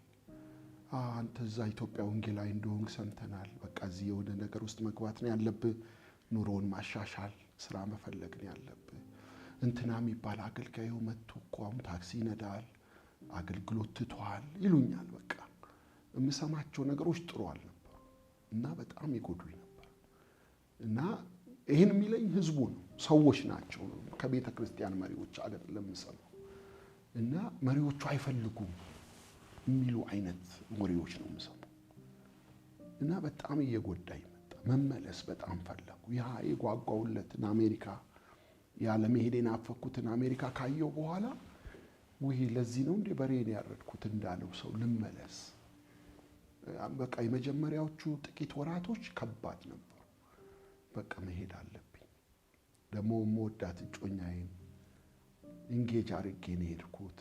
እሷ ትናፍቀኛለች፣ ጓደኞቼ ይናፍቁኛል። ከሰው ጋር መሆን ወዳለሁ፣ ብዙ ጓደኞች አሉኝ። ያምልህ ወዳጄ ደግሞ በጣም የምወደው ጓደኛዬ ነው፣ ይናፍቀኛል። ወንድሜ ይናፍቀኛል። በቃ መመለስ እንደማስበው እንደጠበቅኩት አልሆነም። የአሜሪካ ነገር እንዲህ ባለ ሁኔታ ውስጥ ግን ያ ሁሌ የማደርገው በጣም የሚከብድ ነገር ሲመጣ ጸሎት ወዳለሁ፣ ጾማለሁ፣ ጸልያለሁ። ለወንድሜ ነገርኩት፣ መጸለይ እፈልጋለሁ። በቃ ወንድሜ ሊያገባ ሰርግ ላይ ነው፣ ገና 1 ወር ሲቀረው ነው የደረስኩት ሊያገባ። ከዛ 1 ወር 1 ሳምንት ወይ 2 ሳምንት ሲቀረው ነው የደረስኩት። አገባ። እሱ ሲያገባ ወደ ባለቤቱ ወደ ተከራየችው ቤት ስለሄደ እሱ የተከራየው ቤት ክራዩ ሊዙ ስላላለቀበት ክፍት ነበር። እዛ ልጸልይ፣ በቃ 5 ቀን ልጸልይ፣ እግዚአብሔርን ፊት ልፈልግ። ቴፕና መዝሙር ካሴት ብቻ ነው የምፈልገው፣ ምግብ አልፈልግም አልኩ። ባለቤቱ የወንድሜ መንግስቱ ይባላል፣ የእሱ ባለቤት ዲቦራ ምግብ አመጣችልኝ። ፍሪጅ ውስጥ ጁስ ምናምን አስቀመጠችልኝ እና በቃ ያው እንዳልራብም አስባልኝ ማለት ነው። እና ጸሎት ጀመርኩ። ዮሴፍ አያሌው መዝሙር ያኔ ያወጣበት ጊዜ ነበርና ሰው አይረሳም ጌታ የምትለው መዝሙር ልቤን ያዘች። እሱን መዝሙር እየሰማሁ ነው የምጸልየው። ወደዚህ ሀገር አመጣኝ። ያው ጸልዬን የመጣሁት ግን አንተ ሰው አትረሳም፣ ኢትዮጵያ እንዳገለገልኩ እዚህም አገለግልሃለሁ። የምሰማው ነገር የሚያስፈራ ነው። አገልግሎትን በተመለከተ ተስፋ የማይሰጥ አይነት ነገር ነው የምሰማው። እና ጌታዊ አንተ አለ፣ አንተ አለ እያልኩ ጸልያለሁ። መታጠቢያ ክፍል ሻወር ገባው፣ ልታጠብ ማለት ነው። ያው ቀኑን ሙሉ ነው የምጸልየው፣ መዝሙር ሰማለሁ። ያንን መዝሙር ነው ደጋግሜ የምሰማው፣ ሰው አይረሳም ጌታ። እየታጠብኩ ሻወር ክፍል ውስጥ ውሃው እየወረደብኝ ጌታ መንፈስ ቅዱስ እንደዚህ ውረድብኝ አልኩ። እንደዚህ ሻወር አንተ ውረድብኝ። ማመን ያቅታል። ጌታ መጣ እዛ ክፍል ውስጥ፣ መታጠቢያ ክፍል ውስጥ በኃይል በመንፈስ ቅዱስ ተሞላው። በኃይል በልሳን እጸልያለሁ፣ እጮሃለሁ፣ እቀጣጠላለሁ። ተንበርክኬ ስጸልይ ያልነበረኝን መነካካት ሻወር ቤት ውስጥ አገኘሁት። እየታጠብኩ አገኘሁት። ደስ የሚል የጌታ ክብር በኃይል እጮሃለሁ። ከሻወሩ መውጣት አልፈለኩም። ውሃው ይፈሳል። እኔ ዝም ብዬ እጮሃለሁ። በልሳን ነው እጮህ። ጌታን እባርካለሁ፣ ጌታን አመሰግናለሁ። ጸሎቴን እግዚአብሔር ሰማኝ።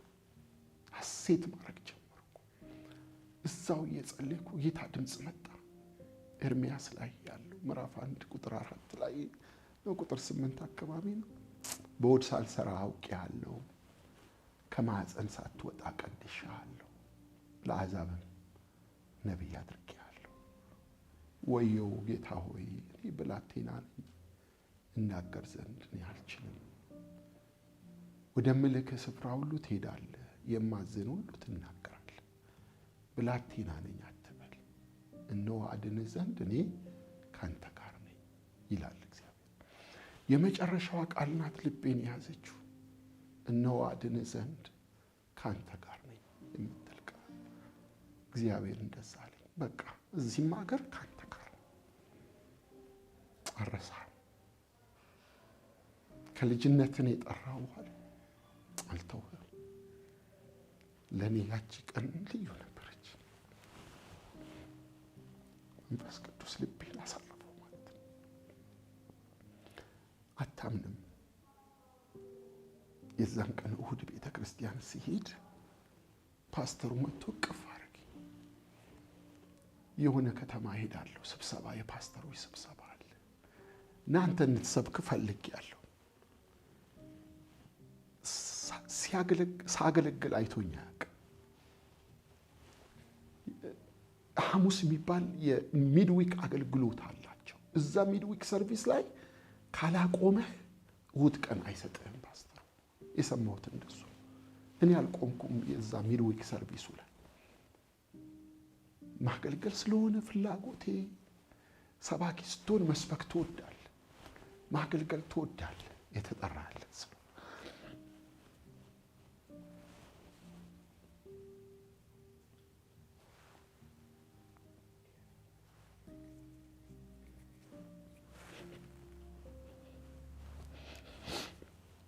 ደስ አለኝ። እሺ አልኩት፣ ሰብካለሁ አልኩት። እሱ ወደ ሌላ ከተማ ይታይ የቤተ ክርስቲያን መጋቢ የሆነ እንግዳ ተናጋሪ፣ የመጀመሪያ እንግዳ ተናጋሪ መድረክ ሰጥተው አንተ ግን ማትኖርበት መድረክ ምን ያህል ቢያምነኝ ነው አልኩ። ምን ያህል ቢያምነኝ ነው። በእርግጥ ወንድሜም ባለቤቱ በጣም ያገለግላሉ፣ አክቲቭ ናቸው እዛ። እና የዛን ቀን እግዚአብሔር ቃል ሰጠኝ። ያ እሁድ ማለት ልዩ ጊዜ ሆነ። እኔ ጥቂት ቪዲዮ ካሴቶች ይዤ ሄጃለሁ እዚህ ሳገለግል። በተለይ ሻሸመኔ የነበረው ስቴዲየም ላይ አጋንንቶች ሲወጡ፣ መናፍስቶች እየጮሁ ሲወጡ ያ አለ፣ ቪዲዮ አለ። ሳገለግል እሱን ቪዲዮ አይተዋል ፓስተሩ። ለዛም ነው መድረኩን የሰጠኝ። ወንድሜ ደግሞ ይሁ እያለ ይሰጣቸዋል። ወንድሜ መጥቷል፣ አገልጋይ ወንድሜ መጥቷል፣ ይህን ቪዲዮ ይሁ እያለ ይሰጣቸዋል። እና ፓስተሩን ቪዲዮን አይቶታል። የሚገርም አገልግሎት ነበር የነበረው። ሕያው ቃል የሚባል ቤተ ክርስቲያን ፓስተር ዘካርያስ አሁን በሕይወት የለም። እሱ ነው የጋበዘኝ። ከእሱ ጋር ነው ያገለገልነው። የሚገርም አገልግሎት ነበር እዛ ስቴዲየም ሻሸመኔ ማለት ነው። አጋንንቶች ይወጡ ነበር፣ ይፈወሱ ነበር ታማሚዎች። እና እሱን ቸርች ውስጥ ያለ ህዝብ ሁሉ እየተቀባበለ ያየዋል። እና ያንን በማየቱ ምክንያት ብቻ ነው መድረኩን የሰጠኝ። አሜሪካ ሀገር ስገባ ምናልባት 24 ዓመቴ ወይም 25 ዓመቴ ነው። 24 እየጨረስኩ ነበር። ያ እሁድ ዮሴፍ አይሞትም በህይወት ይኖራል በሚል ርዕስ ሰበኩ። ዮሴፍ አይሞትም፣ ወንድሞቹን እነሳና እንግደለው አሉ። ያ ባለ ራእይ መጣ፣ ያ ባለ ህልም መጣ፣ እንግደለው አሉ። እግዚአብሔር ግን ዮሴፍ አይሞትም ራእይ ሰጥቶታል እያልኩ ነው የምሰብከው። እየሰበኩ ሰው በመንፈስ ቅዱስ ይሞላል። ልክ ጴጥሮስ ቃሉን ሲናገር በሰሙት ሁሉ ላይ መንፈስ ቅዱስ ወረደባቸው የሚለው ቃል እግዚአብሔር ክብር ተገለጠ። ትንቢት ይናገራል። እኔ መድረክ ላይ እየሰበኩ ስብከት አቆምኩ። እየተነሱ ትንቢት ይናገራሉ። አንዷ ትናገራለች፣ ከዚህ አንዷ ትናገራለች። አለ ቪዲዮ፣ የተቀረጸ ቪዲዮ አለ። የእግዚአብሔር ክብር ቤቱን ሞላው ቤቱን። ኃይለኛ ነገር ሆነ። አድን ዘንድ እኔ ካንተ ጋር ነኝ ያለኝ ጌታ ክብሩን ገለጠ። ታላቅ ተአምራት ሆነ። ያቺ ጊዜ ፓስተሩ ሲመጣ ሲያይ በጣም ደስ አለው። አሜሪካ ውስጥ ላሉኝ አገልግሎቶቼ በሮች እንዲከፈቱ የሆነች ፕሮግራም ነበረች። ያቺ የውድ ፕሮግራም ወደ ካናዳ ላከኝ። በአጭር ጊዜ ውስጥ ግሪን ካርድ ነበረኝ። እንደገባው አግኝቻለሁ። ጓደኛው ነበር ፓስተር ተስፋ የሚባል ተስፋ በየነ። ከናይሮቢ ኬንያ ስደተኞች ብዙ እየመጡ ስለሆነ ዊኒፔግ ሂድና አንድ ወር እሱ ጋር አገልግላል። ደውሎ ነገረው። አንድ ልጅ መጥቷል ከኢትዮጵያ፣ እግዚአብሔር የሚጠቀምበት ልጅ ነው፣ መጥቶ ያገልግላችሁ ይምጣ አለው። ፓስተር ተስፋ ጋር ሄጄ ሳገለግል ፓስተር ተስፋ ቫንኮቨር ላከኝ። ቫንኮቨር ያለው ፓስተር ሲያትል ላከኝ። ከሲያትል ወደ ሳንዲያጎ ተመልሼ ብዙም ሳልቆይ ልቤ ውስጥ የነበረ ሚኒስትሪ ነበር፣ ሳልቬሽን ጌት ሚኒስትሪ የመዳን በር አገልግሎት የሚል። እዛው ያንን አገልግሎት ጀመርኩ። የመዳን መጽሔት የሚባል ነበረኝ እዚህ የሚታተም። የመጀመሪያው ቁጥር 1 አሜሪካ ታተመ። ከዛ እዚህ የጓደኛዬ ቢሮ አስጠግቶኝ እሱ ስራ ተጀመረ። ሚሽነሪዎች መላክ ጀመሩ። አገልግሎቱ ሰፋ፣ ፈንድሬዚንግ ተደረገ። በአጭር ጊዜ ውስጥ 22 ስቴት ውስጥ እጅ አገለገልኩ። አሜሪካ ውስጥ 22 ስቴት ውስጥ በሮች ተከፈቱ። ውስጥ የነበረው ረሃብ፣ ጌታን የማገልገል እዛ ሄጄ ሰማዊ የነበረው መርዶ፣ እዚህ ሀገር አገልጋይ እኮ የሚባለው ነገር አልሆነም። እግዚአብሔር ረዳኝ። ፓስተሩንም እግዚአብሔር ተጠቀመው። የከተማዋ አብያተ ክርስቲያናት መያዝ ጀመሩ። እኔ የመዳን በር አገልግሎት ስጀምር እንደሱ ሆነ። በቃ እግዚአብሔር በብዙ ቸርነት ይኸው እስከ ዛሬ ድረስ አሜሪካ የሆነ ነገር በህይወቴ እንዲሆን ካሰብኩ መጸለይ እወዳለሁ። ታሪኩን ወደፊት ገፋ ላድርገውና ከሳንዲያጎ ወጣሁ። 4 ዓመት ከቆየሁ በኋላ ወደ ፍሎሪዳ ታምፓ ነው የመጣሁት ለአገልግሎትና ለትምህርት። ማስተርሴን በሊደርሺፕ ለመቀጠል ፈለኩ እና እግዚአብሔር ምሪት ነበር እዛ ውስጥ መማር ስፈልግ የት ልማር የሚለውን ነገር ይዤም ስጸልይ በግል እግዚአብሔር ተናገረኝ፣ መንገዱን አሳየኝ። አዝበሪ ቴዎሎጂካል ሴሚናሪ ዋናው ትምህርት ቤት ያለው ዊሊሞር ኬንታኪ ነው ያለው፣ ግን ወደዛ መሄድ ልቤን አልሞላም። ሳጠያይቅ ኦርላንዶ ብራንች አላቸው። እሱን ወደድኩት። እንዲሁ ልቤ እርፍ አለ። ወደ ፍሎሪዳ ነው መሄድ ያለብኝ። በቃ አገልግሎቱም ቀጥሏል፣ ሚኒስትሪው ቀጥሏል፣ ሚሽነሪዎች ተቀጥረዋል፣ መጽሔቱ እየታተመ ነው፣ ስራዎች እየተሰሩ ነው። ራሴንም ደግሞ በትምህርት ማዘጋጀት አለብኝ በሚል ለትምህርት ስመጣ የአገልግሎት በር እግዚአብሔር ፍሎሪዳ ታምፓ ላይ ከፈተልኝ። እዛ እያገለገልኩኝ እንደገናም ደግሞ ትምህርት ቤት እየተማርኩ 3 ዓመት ውስጥ ትምህርቴን ጨረስኩ። ልክ 4ኛው ዓመት አካባቢ እንደ ቤተሰብ ከባለቤቴ ጋር ከፍሎሪዳ መውጣት አለብን የሚል ነገር ውስጣችን ገባ። ድንገት ነው የመጣው። ጥሩ ስራ እየሰራን ነው። የሆነ ሚኒስትሪ ውስጥ ጆይን አድርጌያለሁ ተጨማሪ። በጣም ሰፖርት የሚያደርገን ኤምቪአይ ይባላል፣ ሚሽነሪ ቬንቸርስ ኢንተርናሽናል። እዚህ ላሉ ሚሽነሪዎቻችን ሰፖርት ይሰጠናል።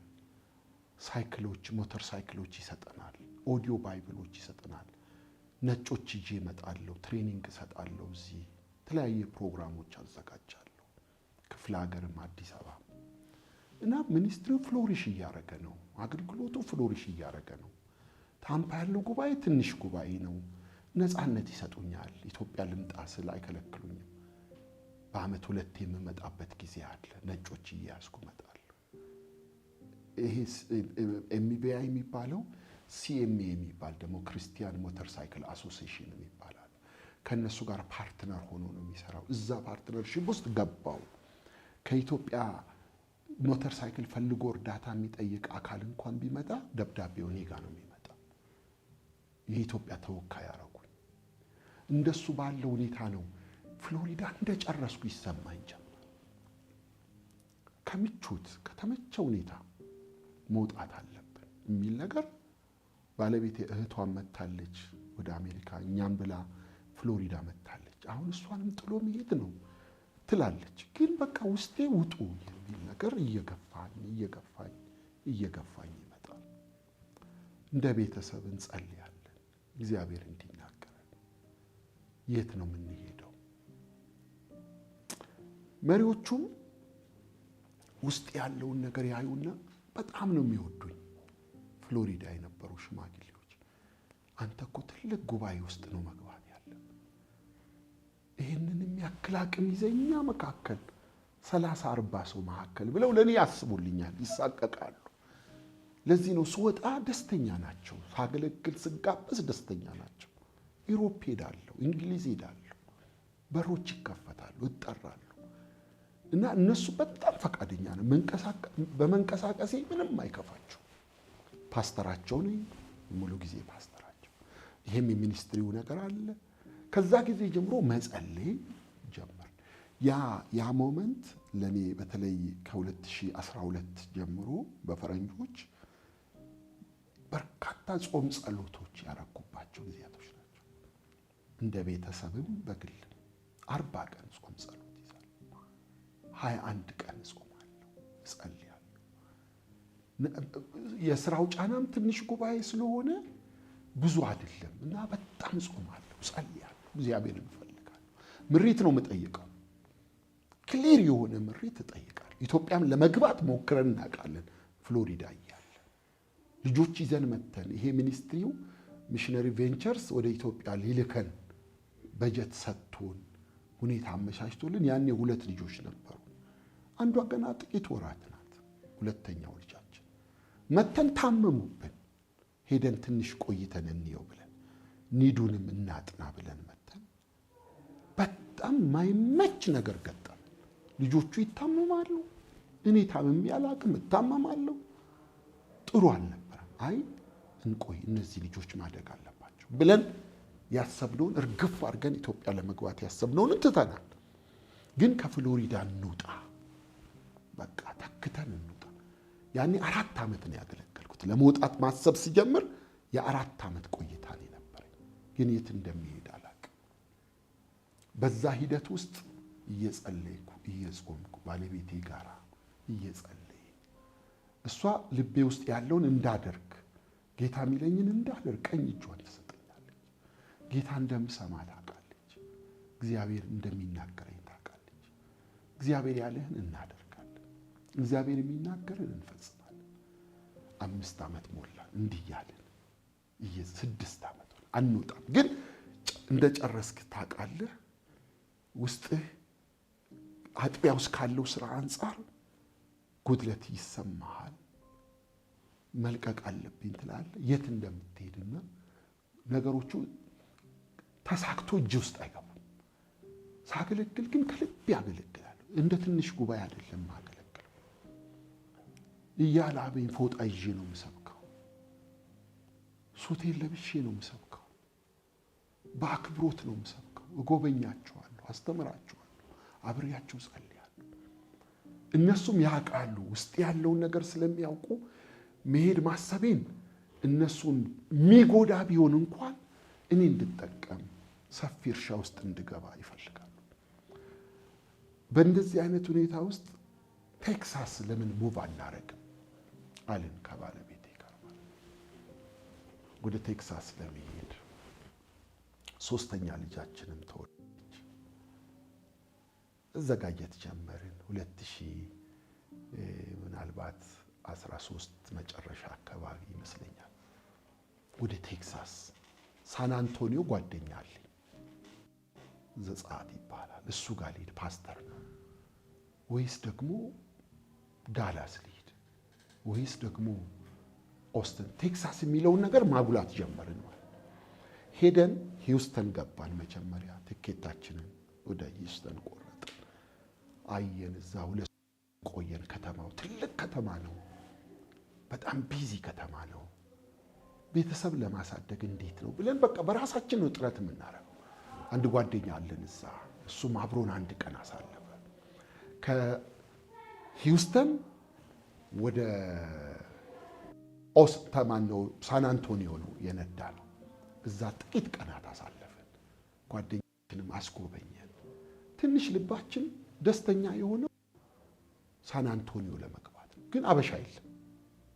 ሚኒስትሪውን እናስቀጥላለሁ ቢያንስ፣ ግን ከፍሎሪዳ ብቻ ልውጣ፣ ውስጤ ጨሳል ነው የሚለኝ። የምታው ሰው ያስፈልገኛል እያልኩ ሰውም ደግሞ ማየት ጀምሬያለሁ። ኤኒዌይ ኦስተን መጨረሻውን ደርሰን እዛ አለ ፓስተር ወዳጅ ያለ ፓስተር መላኩ የሚባል እዛ አገልግዬ መውጣት ፈልጋለሁ። ጸልይልኝ፣ የት እንደሚሄድ አላውቅም። ይኸው ወደ ፍሎሪዳ ተመለስኩ ማለት ነው።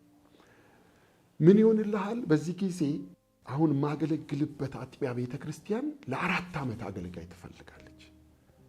ልክ እኔ መጸለይ በጀመርኩበት ጊዜ ቤተክርስቲያኒቷን ይመራ የነበረው ዋና መጋቢ ጡረታ ስለወጣ ከዛ ጊዜ ጀምሮ ዋና መጋቢ ብላ ትጸልያለች። እኔ እዛ በመጸልይበት በዛው ጊዜ ነው ቤተክርስቲያኒቷ ጸሎት የጀመረችው። ሰው ስጠን አላቃቸውም። እኔ ማቀው አንድ ቤተሰብ አለ፣ ብዙም አንደዋወልም። እኔ ልተካው ማስበው አገልጋይ ከፖርትላንድ ፓስተር ባይ መጣ እና አንተ ይህን ቸርች ያዘው አገልግል፣ እኔ ልወጣ ነው። የት ነው የምትሄደው? መጥቶ እኔ ቤት ነው እንደዚህ ቁጭ ብለናል፣ ማታ ላይ ነው። እሺ እኔ እመጣለሁ፣ እኔ ማገልገል ፈልጋለሁ፣ ግን አንተ የት ነው የምትሄደው ሲለኝ የት እንደምሄድ ግን ቴክሳስ ይመስለኛል። ጌታ እንዲናገረኝ ግን እየጸለይኩ ነው። አይ ጌታ እንዲናገረን ዛሬ መጸለይ አለብን። አሁን ጌታ ሊናገር ይችላል አለና ሉቃስ መጽሐፍ ላይ አውጥቶ ምዕራፍ 1 ላይ ስለ ዘካርያስ አነበበልኝ። ዘካርያስ ሆይ ጸሎትህ ተሰምቶልሃል የሚል ድምፅ መልአኩ። ደግሞ ጸሎቱ እኮ ስፔሲፊክ ነው።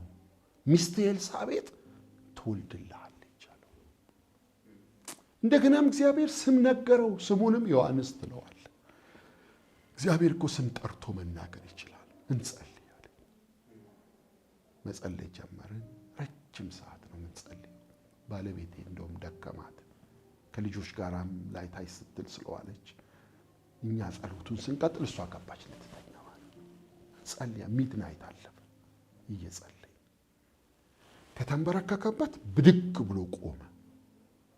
የሰራዊት ጌታ እግዚአብሔር ካንሳስ ይለኛል አለኝ ማለት ነው።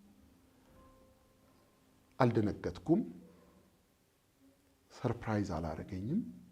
መልእክቱን ለመቀበልም ሬዲ አልሆንኩም። ሲናገር ማለት ነው የሚቀልድም ነው የመሰለኝ። ከዛ ጠዋት ላይ በቃ ጸሎቱን ጨረስን። ካንሳስ ይለኛል እግዚአብሔር ብሎ አለ።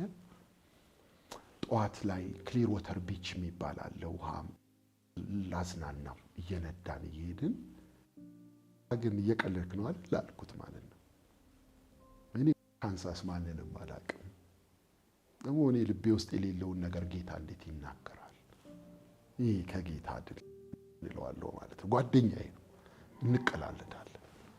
የራስ ጉዳይ። እኔ እግዚአብሔር ብሎኛል፣ ጌታ ካንሳስ ነው ብሎኛል፣ ድምፅ ሰምቻለሁ ይለኛል ማለት ነው። ይህንን ብሎኝ እሱ እንዳሊመጣ ነው ዲሉ። እኔ ያገለገልኩትን ህዝብ ጥዬ አልሄድም፣ ሰው ነው የሚሄደው የሚል አቋም ውስጥም ስለነበርኩ እሱን በሸኘው በስንተኛው ቀን እንደሆነ አላውቅም። ከካንሳስ ተደወለልኝ። ሳነስ ታደለ እባላለሁ፣ የቤተ ክርስቲያን ሽማግሌ ነኝ፣ ልንጋብዝህ ነው ኮንፈረንስ አለ። ዋው! እግዚአብሔር እንዴት አይነት ታማኝ አምላክ ነው። እሺ አልኩት፣ እመጣለሁ አልኩት። ካንሳስን ሳቃት ጸሎት ቦታ አውቃለሁ። አይሆፕ ኢንተርናሽናል ሃውስ ኦፍ ፕሬየር ነው። ዋኪንግ ኢን ዘ ፕሮፌቲክ ጊፍት የሚል መጽሐፍ አንብቤያለሁ። እዛ መጽሐፍ ላይ ስለ አይሆፕ የጸሎት ቦታ ያወራል ጸሐፊው ማለት ነው። እና ያን ወንድም ትኬት ልግዛልህ ስምህን እድሜን ላክልኝ ሲለኝ እንደው ሰኞ ቀን አይሆፕን ባየው ለጸሎት መጸለይ ይፈልጋለሁ። ስለ ቦታው የሰማሁት ነገር ደስ ይላል።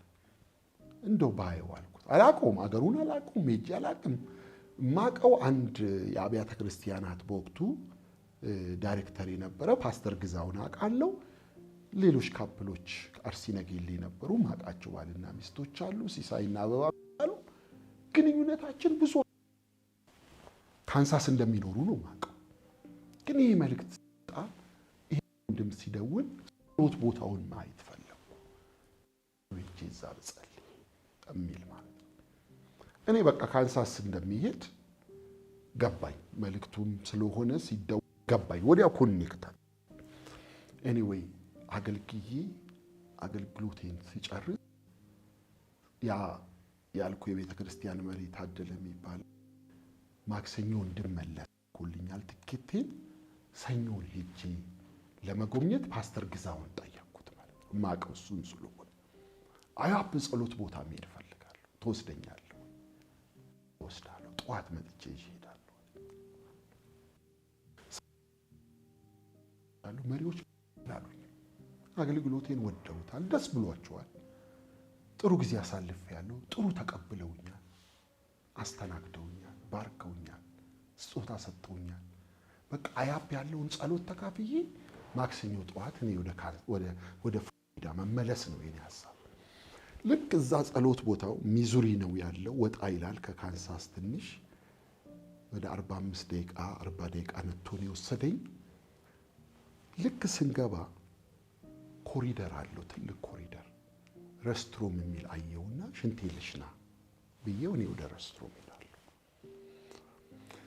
ስመለስ ፓስተር ግዛው ከአንድ ፈረንጅ ጋር ቆሞ ያወራል እና ፈረንጁ ምን ይለዋል ይሄ ልጅ አሁን በር ከፍቶ ሲገባ የጌታ መንፈስ የእግዚአብሔር ሰው ነው የገባው ይለኛል ነው ማን ኦፍ ጋድ ነው ይለኛል እና መልእክት ሰጥቶኛል እንዶ ብነግራው ይለዋል ጠራኝ ይሄ ሰውዬ እንደዚህ እያለ ነው አሁን በር ከፍተ ስትገባ የእግዚአብሔር ሰው ነው የገባው ብሎኛል መንፈስ ቅዱስ እና ልጸልይለት እያለ ነው ደስ አለኝ በጣም እና መልእክት መናገር ጀመረ እግዚአብሔር ወደ አዲስ ምዕራፍ ያስገባል አዲስ የአገልግሎት በር ይከፈትልሃል በጣም ቢዚ የምትሆንበት የአገልግሎት በር ነው ማለት አንድ ስልክ አናግረ ስትዘጋ ሌላ ስልክ ይጮሃል አናግረ ስትዘጋ ሌላ ስልክ ይጮሃል ብሎ በጣም ረጅም መልእክት ተናገረ ከዛ ካሜራ የሚያነሱ ሰዎች ጠራና ይሄ እግዚአብሔር ሰው ነው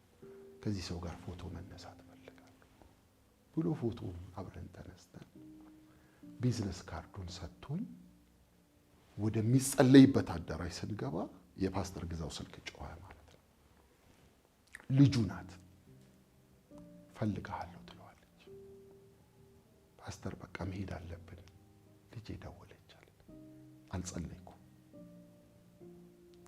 አንገቴን ብቻ አስገብቼ ጸሎት ቤቱን አይቼዋለሁ አንዳንዱ ተቀምጧል አንዳንዱ መጽሐፍ ቅዱስን ያነባል አንዳንዱ ተንበርክኳል የሚዘምሩ መድረክ ላይ ያሉ በአንዴ እይታረኩት እንሂድ ሲለኝ ቅር አላለኝም ጌታ ያመጣኝ እችን መልእክት እንድሰማ ይሄን ፕሮፌሲ ይሄን ትንቢታዊ ድምጽ እንድሰማ ያመጣኝ በቃ እንሂድ አልኩት ደስ አለኝ ከዛ በኋላ ወደ ፍሎሪዳ ተመለስኩ በጥቂት ወራት ውስጥ እኔ ለአገልግሎት ኢትዮጵያ እንግዶች ይዤ መጣሁ ቸርቿ ልቦ አርፎ እኔን ትፈልገኛለች ቢደውሉ ስልኬ ዝግ ነው በጥቂት ወራት ውስጥ በቃ ፓስተራችን እሱ ነው እሱ እንዲመጣ ነው የምንፈልገው ድጋሚ ሁለተኛ ኮንፈረንስ ይምጣ እናናግረው ፈቃደኝነቱን ብለው ይደውላሉ በኋላ ላይ ትኬት ለመቁረጥ የሰጧቸው ኢሜል ስለነበረ ኢሜል አረገልኝ ሰብሳቢው ነበር በዛ ጊዜ ዶክተር ሳሙኤል ይባላል እና ኢሜሉ የት ሆነ ነው ስልክ ማታነሳው ፈልገን ነበር ድጋሚ እንድትመጣ ከቤተሰብ ጋር ደግሞ መተን እንድታገለግል ኤኒዌይ ታሪኩን ለማሳጠር በአጭር ጊዜ ውስጥ እግዚአብሔር በሩን ከፈተ ኦስተን ያለው ፓስተር ሚድዌስት ህብረት ውስጥ ስላሉ ፓስተር እንደሚፈልጉ ስለሚያውቅ እሱ ጋር አገልግዬ ቴክሳስ ወደ ፍሎሪዳ ስመለስ አንድ ልጅ አውቃለሁ ፓስተር ሄኖክ ይባላል ጥሩ ልጅ ነው ጥሩትና ይዩት ፓስተር እየፈለጉ ብዙ አገልጋይ መጥቶ አይተዋል ልባችን አልሞላም እያሉ ታዋቂ አገልጋዮች ብዙዎችን ጠርተው አይተዋል እኔ አልታወቅም አያውቁኝም እዛ ካይም ይጃላቅ ግን እግዚአብሔር ልባቸውን አሳረፈ እኔም ስጸልይበት ስጾም ስለነበረ እነሱም ሲጸልዩ ሲጾሙ ስለነበረ በ8ኛው ዓመት ከፍሎሪዳ ወጣው ማለት ነው 4 ዓመት ሙሉ ጸልይ ቦታ ሳይኝ እግዚአብሔር ካንሳስ ብሎ እንደተናገረው ካንሳስ አሁን ከ2015 ጀምሮ 11ኛ ዓመቴን አሁን እየጨረስኩ ነው በጣም ትልቅ ትራንስፎርሜሽን መጥቷል ቤተክርስቲያናችን ላይ ኃይለኛ የእግዚአብሔር ክብር ተገልጧል ጌታ ጎብኝቶናል። ያ ፓስተሩ ጡረታ ከወጣ በኋላ የነበሩት 4 የትራንዚሽን ዓመታት እርስ በርስ ለነበራቸው ግንኙነት መሻከር ፈጥሯል። አጥቢያ ውስጥ ሊፈጠሩ የሚችሉ አለመግባባቶች ኖርማል ናቸው፣ ተፈጥሯል። ቴንሽን ነበር ስመጣ እኔ አላቅም። የሚያውቁ ሰዎች ወደ ካንሳስ መሄዴ ኮምፎርታብል አላረጋቸውም። እኔን የሚያውቁኝ ችግሩን የሚያውቁ ሰዎች አረ ከባድ ቦታ ነው የምትሄደው ይሉኛል እየደወሉ። ውስጤ ግን ሰላም ነው። እግዚአብሔር ተናግሮኛል፣ ድምፅ ሰምቻለሁ፣ አሁን አርፌያለሁ፣ ጸልያለሁ። ካንሳስ ስመጣ አሁን የመጽሐፌን ታሪክ ላነሳል ይችላል። እዚህ ጋር ይሄ የተራራው ትምህርት ፍሎሪዳ ስገባ በ2007 ጓደኛዬ መንግስታት በመጋቢ መራዊ ንጉሴ የተጻፈውን መጽሐፍ ላከልኝ።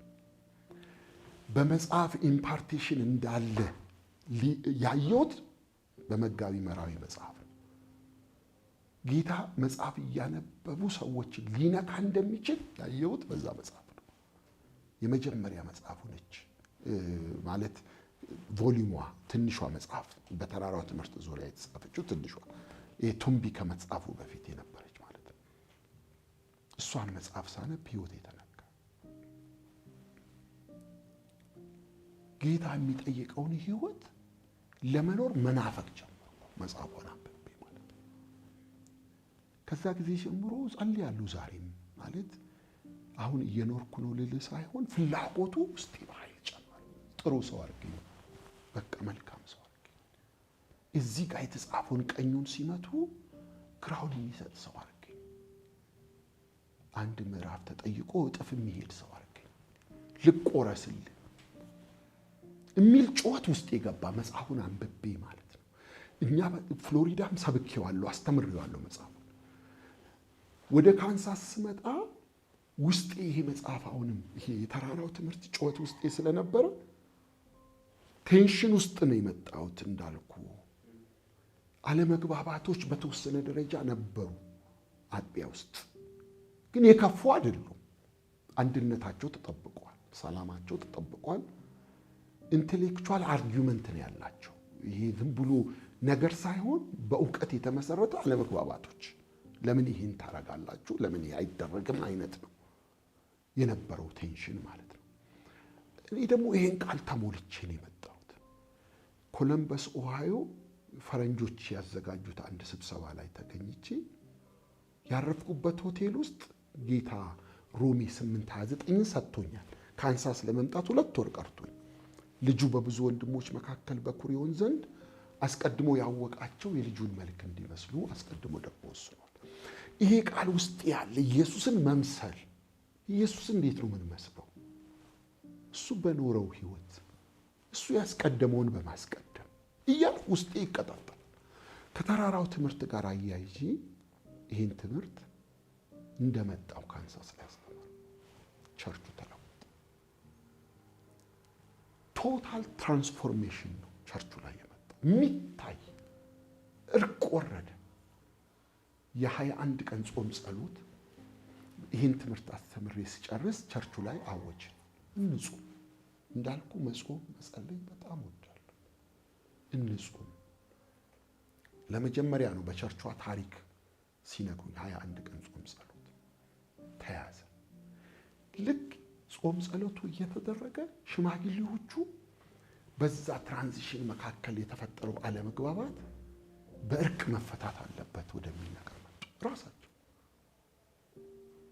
ከነበሩት መሪዎች ጋር ከተቀያየሙት ጋር ጡረታ ከወጣው ፓስተር ከሱ ቤተሰብ ጋር ከሌሎችም ጋር እየጠሩ ቸርች እየጠሩ ሰላም ወረደ፣ እርቅ ወረደ። እንደውም እርቁን ያደረግንበትን ሁኔታ እሁድ ቀን አደባባይ ቆሜ ስመሰክር ጉባኤው በደስታ እንባ፣ አንዱ እየዘለለ አንዱን ያቅፋል፣ አንዱ እየሄደ አንዱ እግር ስፍራ ይወድቃል። የሚገርም ለውጥ መጣ ቸርቹ ላይ። እግዚአብሔር መስራት ጀመረ። ትምህርትን ይለወጠው፣ ቃሉን ይለወጠው። የጸሎት ነገር እየጨመረ መጣ። ብዙ አባቶች ያሉበት መንፈሳዊያን ሰዎች አገልጋዮች ያሉበት ቸርች ነው። ታላላቅ ሰዎች ያሉበት ቸርች ነው። ቸርቿ በጣም በራእይ መሞላት ጀመረች። ስልታዊ እቅዶችን መንደፍ ጀመረች። መጽሐፍ ቅዱስ ትምህርት ቤት ከፈተች። አጥቢያ ብራንች አወጣች። ፍሎሪሽ አረገች ቸርቿ። አዳራሻችን ጠበበ። ልጆቻችን በዙ። ወጣቶቻችን በዙ። 2 ፈረቃ ነበረን ኮቪድ ከመግባቱ በፊት። ኦቨርፍሎ ልንቆጣጠረው አልቻል። ሰው ይመጣል። ቤቱ የተቀመጠ የደከመ ህይወቱ የተጎዳ ሁሉ ወደ ቸርች ተመለሰ። እግዚአብሔር ታላቅ ሪቫይቫል አመጣ። ያ መንፈስ እስካሁን ቸርች ውስጥ ቀጥሏል። እግዚአብሔር በብዙ ቤተክርስቲያናችንን እያገዘ እየረዳ ነውና ይሄ እንደ ቤተሰብ እግዚአብሔርን በመፈለግ ምሪት በመጠየቅ የመጣ በረከት ነው።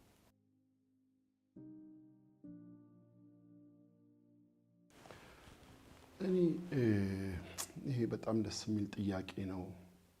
እኔ በስነ መለኮታዊውን እይታ ማንሳት አልፈልግም፣ ግን ለእኔ መንፈስ ቅዱስ ወዳጄ ነው። የልጅነት አምላክ ነው። ብዙ ልምምዶች አሉኝ ከመንፈስ ቅዱስ ጋር። እንደ ሰው ድካም አለኝ። አጠፋለሁ፣ እሳሳታለሁ። እኔ ዳዊት በጣም ያስደንቀኛል። ጌታን የሚፈልግበት ልቡና ለመንፈስ ቅዱስ ያለው ቦታ ሁሌ መለስ ብሎ የሚፈልገው ነገር እሱን ነው። አትውሰድብኝ ይላል። ሌሎች ነገሮች ቢወሰዱበት ምንም አይመስለውም። አቤሴሎም በተነሳበት ጊዜ እንኳን ሸሽቶ ሄዶ በኤዶምያስ ምድረ በዳ ጭው ባለ በደረቅ በረሃ ውስጥ ናፍቆቱ ቤቱ የእግዚአብሔር ቤት ማዳኑን ማየት መመለስ የሚፈልገው ዙፋኑን አግኝቶ በዙፋኑ ለመቀመጥ አልነበር። የሚመኘው የሚናፍቀው ታቦቱ አካባቢ ህልውናው መገኘቱ አካባቢ መሆን ነው። እና ለኔ መንፈስ ቅዱስ ወዳጄ ነው። በጣም ወዳጄ ነው። አውቀዋለሁ። መንፈስ ቅዱስ ማሳዝነው ጊዜ እንኳን ሲመጣ በፊቱ መሆንበት፣ ምህረት መጠየቅበት፣ ከኔ ጋር መሆኑን እንዳቆም የሆኑት ነገሮች ሁሉ በህይወቴ የሆኑት እሱ ስለረዳኝ አገዘኝ። አገልግሎት ላይ መድረክ ላይ ስወጣ መንፈስ ቅዱስ አሁን ልወጣ ነው፣ ታውቃለህ፣ አብረኝ ቆም፣ አብረኝ አንተ ወዳጄ ነው፣ የልቤ ወዳጅ ነው፣ አማካሪዬ ነው። ከሱ ጋር ማሳለፍ ደስ ይለኛል። በጣም ነው የምወደው ጌታን፣ በጣም ነው የምወደው። በጣም ልምምዶቼ ከጌታ ጋር ያሳለፍኳቸው ልምምዶቼ እግዚአብሔር ሲሰራ በሕይወቴ ያየኋቸው ሰዎች ሲፈወሱ አይቻለሁ። ከካንሰር ሲፈወሱ አይቻለሁ። ከኤችአይቪ ሲፈወሱ አይቻለሁ። መካኖች ሲወልዱ አይቻለሁ። በአገልግሎት የሰዎች ጥያቄ ሲመለስ አይቻለሁ። እንቆቅልሽ ሲፈታ አይቻለሁ። ሲጽናኑ አይቻለሁ። ሲደሰቱ አይቻለሁ። እነዚህን ሁሉ ያደረገው እግዚአብሔር መንፈስ ነው። አቅም የሚሰጥ፣ ጉልበት የሚሰጥ፣ ስደክም የሚያበረታኝ፣ ስወድቅ የሚያነሳኝ፣ ረጅም መንገድ እንዲሄድ መንገድ ላይ እንዳልቀር እንደ ዳዊት የምማጸነው አትሂድ ከኔ ብለው የልቤ ጓደኛ ነው መንፈስ ቅዱስ። በጣም ነው የምወደው። አይቼዋለሁ፣ በጣም አይቼዋለሁ። አገልግሎቴ ውስጥ ልምምዶቼ ውስጥ ከመንፈስ ቅዱስ ጋር የነበሩ መነካካቶች አንዳንዴ መንበርከክ ባልችል ቢደክመኝ ብርድ ልብስ ውስጥ፣ አልጋ ውስጥ፣ አንሶላ ውስጥ ሆኜ አወራዋለሁ፣ ጸልያለሁ እዛ ውስጥ ሆኜ። ሰሞኑን የዚህን መጽሐፍ ምረቃ አስመልክቶ በሄድኩበት ቦታ ወደ እልፍኝ ግባ የሚል ትምህርት አስተምራለሁ ስለ ጸሎት። አንዳንዴ የኔ እልፍኝ አልጋዬ ውስጥ ይሆናል። በፊቱ መሆን፣ እሱን ማናገር፣ ማውራት ደስ ይለኛል። ቸርች ውስጥ በአምልኮ ጊዜ ከህልውናው ጋር ተያይዞ የሚዘመሩ መዝሙሮች ነፍሴን ይነኳታል። ሀልወቱን መገኘቱን ከኛ መካከል ሆኖ ክብሩን መግለጡን የሚያውጁ ዜማዎች አንዳንዴ ቆሜ ማምለክ ያቅተኛል። በጣም ነው ደስ የሚለኝ። በጣም ግሩም መዝሙሮች አሉ እና መንፈስ ቅዱስ ለኔም ለቤቴም ወዳጅ ነው።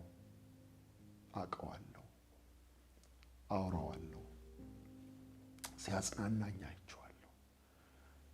እንደ አገልጋይ ከባድ ቻሌንጅ ገጥሞኝ አያውቅም። እግዚአብሔር ራርቶልኛል።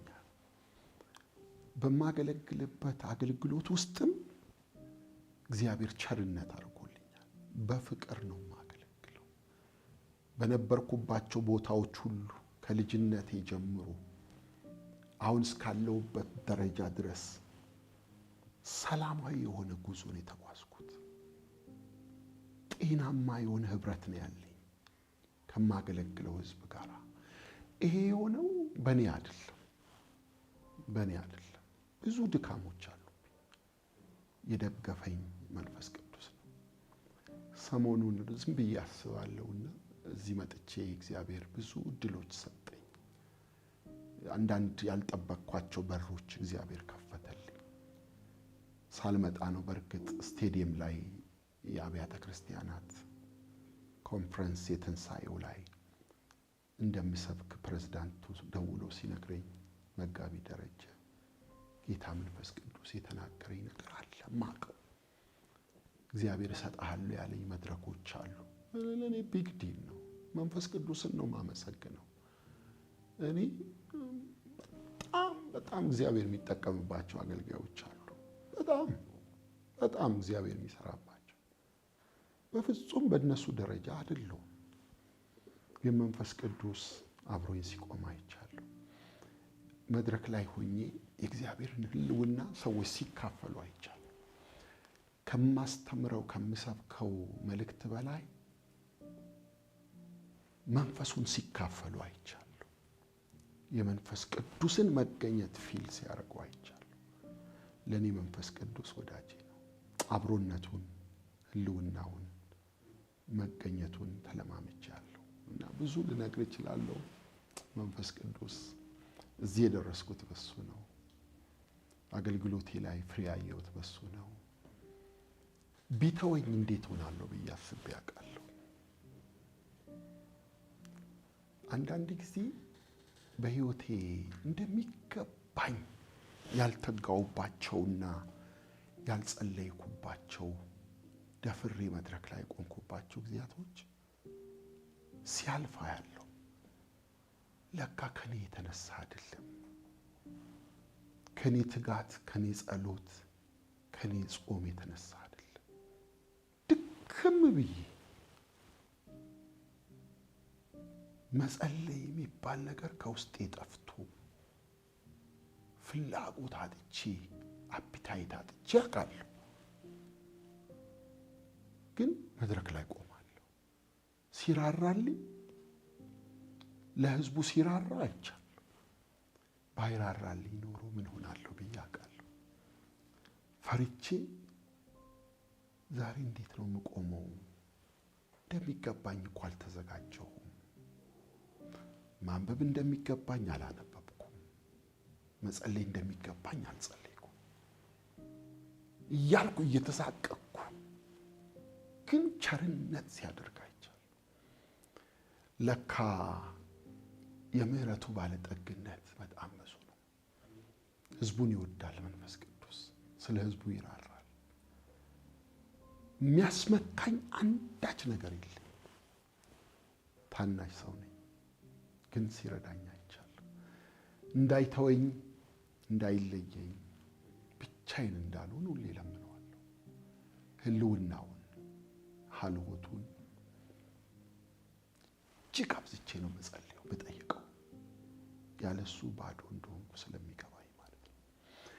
አገልጋይ ሁሉ ረጅም መንገድ መሄድ የሚችለው ያለ መንፈስ ቅዱስ ስላልሆነ ከመንፈስ ቅዱስ ጋር የሚኖረው ግንኙነት ሲሪየስሊ ሊያየው ይገባል ብዬ አምናለሁ። መንፈስን አታሳዝኑ ይላል ኤፌሶን ላይ አይደል?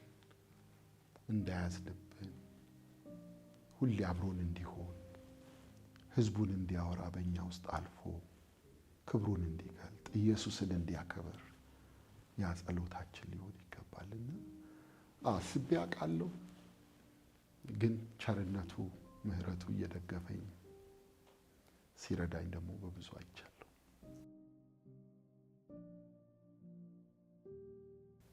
በጣም ልገልጥልህ ከምችለው በላይ እንዴት አድርጌ ይሄንን መናገር እንደምችል አላውቅም። በጣም ስለምወደው ለልጆቼ ያለኝ ጸሎት እሱ ነው። አወራችኋለሁ። ኢየሱስን እንዲወዱት በጣም እነግራችኋለሁ። አንድ ጊዜ ቅዳሜ ማታ ተንበርክኬ ስጸልይ ሁለተኛዋ ልጄ ገባች መኝታ ክፍል። አየችኝ። እየጸለይኩ ነው፣ ተንበርክኬ ያለው። ቀስ ብላ ገብታ የምትፈልገውን ነገር ይዛ ሄደች። የምጸልየው ለነገ አገልግሎት ነው፣ የምጸልየው ለእሁድ ፕሮግራም ነው የምጸልየው። እንደገና ጠዋት ተነስታ ስትመጣ እዛው ቦታ ተንበርክኬ አየች። ደነገጠች። ዳዲ ሌሊቱን ሙሉ እዚህ ቦታ ተንበርክኮ ነው ያደረው ብላ በጣም ተደናገጠች። ግን እኔ አድሬ አይደለም፣ ጠዋትም ልጸልይ ተነስቼ አይውሽ አድሬ ቢሆን ቅዳሜ ተንበርክኬ ቅዳሜ ማታ እሑድ ጠዋት ብነቃ ደስ ባለ። ልጄ ግን እንደሱ መሰላት። መቼ ጨርሶ ባናገርኩት ምን ሆኑ? ማታ ባየሁት ቦታ ላይ በዛው ፒጃማን ያየች፣ እዛው እንደተንበረከኩን ያየች። ጠዋትም ስትመጣ ስታገኘኝ ለሷ በጣም ሌላ ነገር ሆነባት። ምናልባት ያኔ 12 ዓመት ይሆናል። ዳዲ አለች። እዛው እንደተደፋ አድረ ነው አለች። ምን ነው አለች። ነገርኳት። አይ አይደለም ግን ኢየሱስን ወደዋለሁ አልኩ። ኢየሱስን ጠዋትም ማታም ማውራት ፈልጋለሁ። አንቺም ወደጂው ኢየሱስን ስትወጂው ከሱ ጋር መሆን ትናፍቂያለሽ።